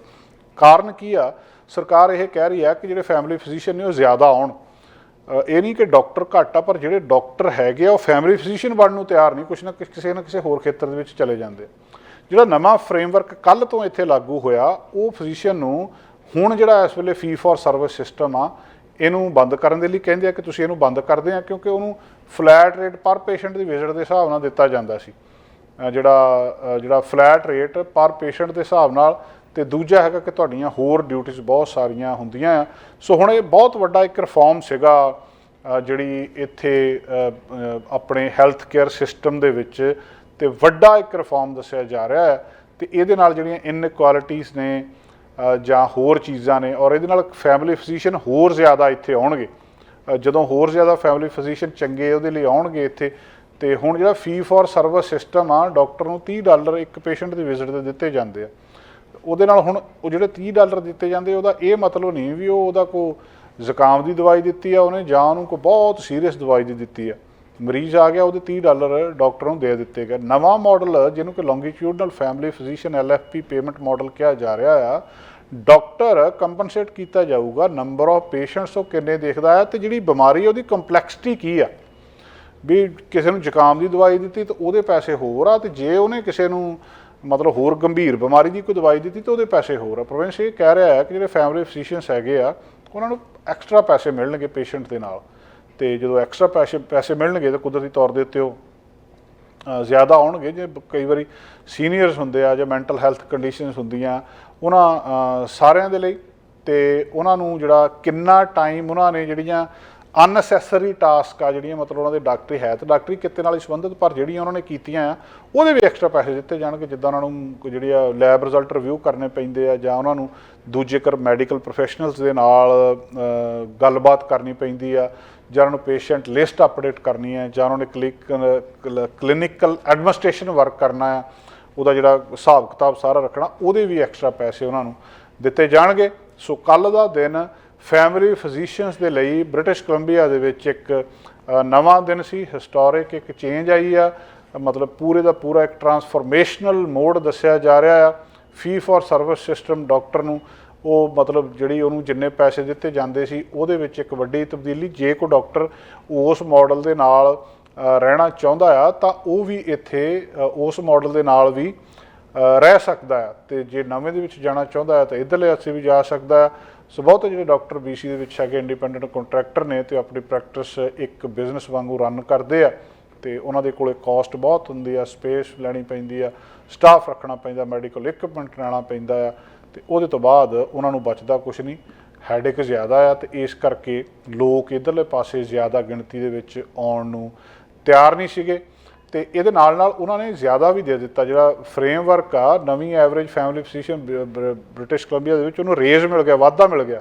ਇੱਕ ਤਰੀਕੇ ਦੇ ਨਾਲ 2.5 ਲੱਖ ਤੋਂ ਸਿੱਧਾ ਹੀ 3,85,000 ਸਾਲਾਨਾ ਕਰ ਦਿੱਤਾ ਗਿਆ। ਇਹ ਰੇਜ਼ ਆ, ਐਡਾ ਵੱਡਾ ਰੇਜ਼ ਵੀ ਦਿੱਤਾ ਗਿਆ। ਸੋ ਲੱਗਦਾ ਹੈ ਕਿ ਆਉਣ ਵਾਲੇ ਦਿਨਾਂ ਦੇ ਵਿੱਚ ਹੋਰ ਡਾਕਟਰ ਇੱਧਰਲੇ ਪਾਸੇ ਆਉਣਗੇ ਤੇ ਜਿਹੜੀ ਕੈਨੇਡਾ ਦੇ ਵਿੱਚ ਫੈਮਿਲੀ ਫਿਜ਼ੀਸ਼ੀਅਨ ਦੀ ਸਮੱਸਿਆ ਹੈ, ਬ੍ਰਿਟਿਸ਼ ਕੋਲੰਬੀਆ ਦੇ ਵਿੱਚ ਘੱਟੋ ਘੱਟ ਜਿਹੜਾ ਨਵਾਂ ਮਾਡਲ ਲਾਗੂ ਕੀਤਾ ਹੈ, ਇਹਦੇ ਨਾਲ ਬ੍ਰਿਟਿਸ਼ ਕੋਲੰਬੀਆ ਦੇ ਵਿੱਚ ਮਰੀਜ਼ਾਂ ਨੂੰ ਫੈਮਿਲੀ ਫਿਜ਼ੀਸ਼ੀਅਨ ਜ਼ਰੂਰ ਮਿਲ ਜਾਣਗੇ।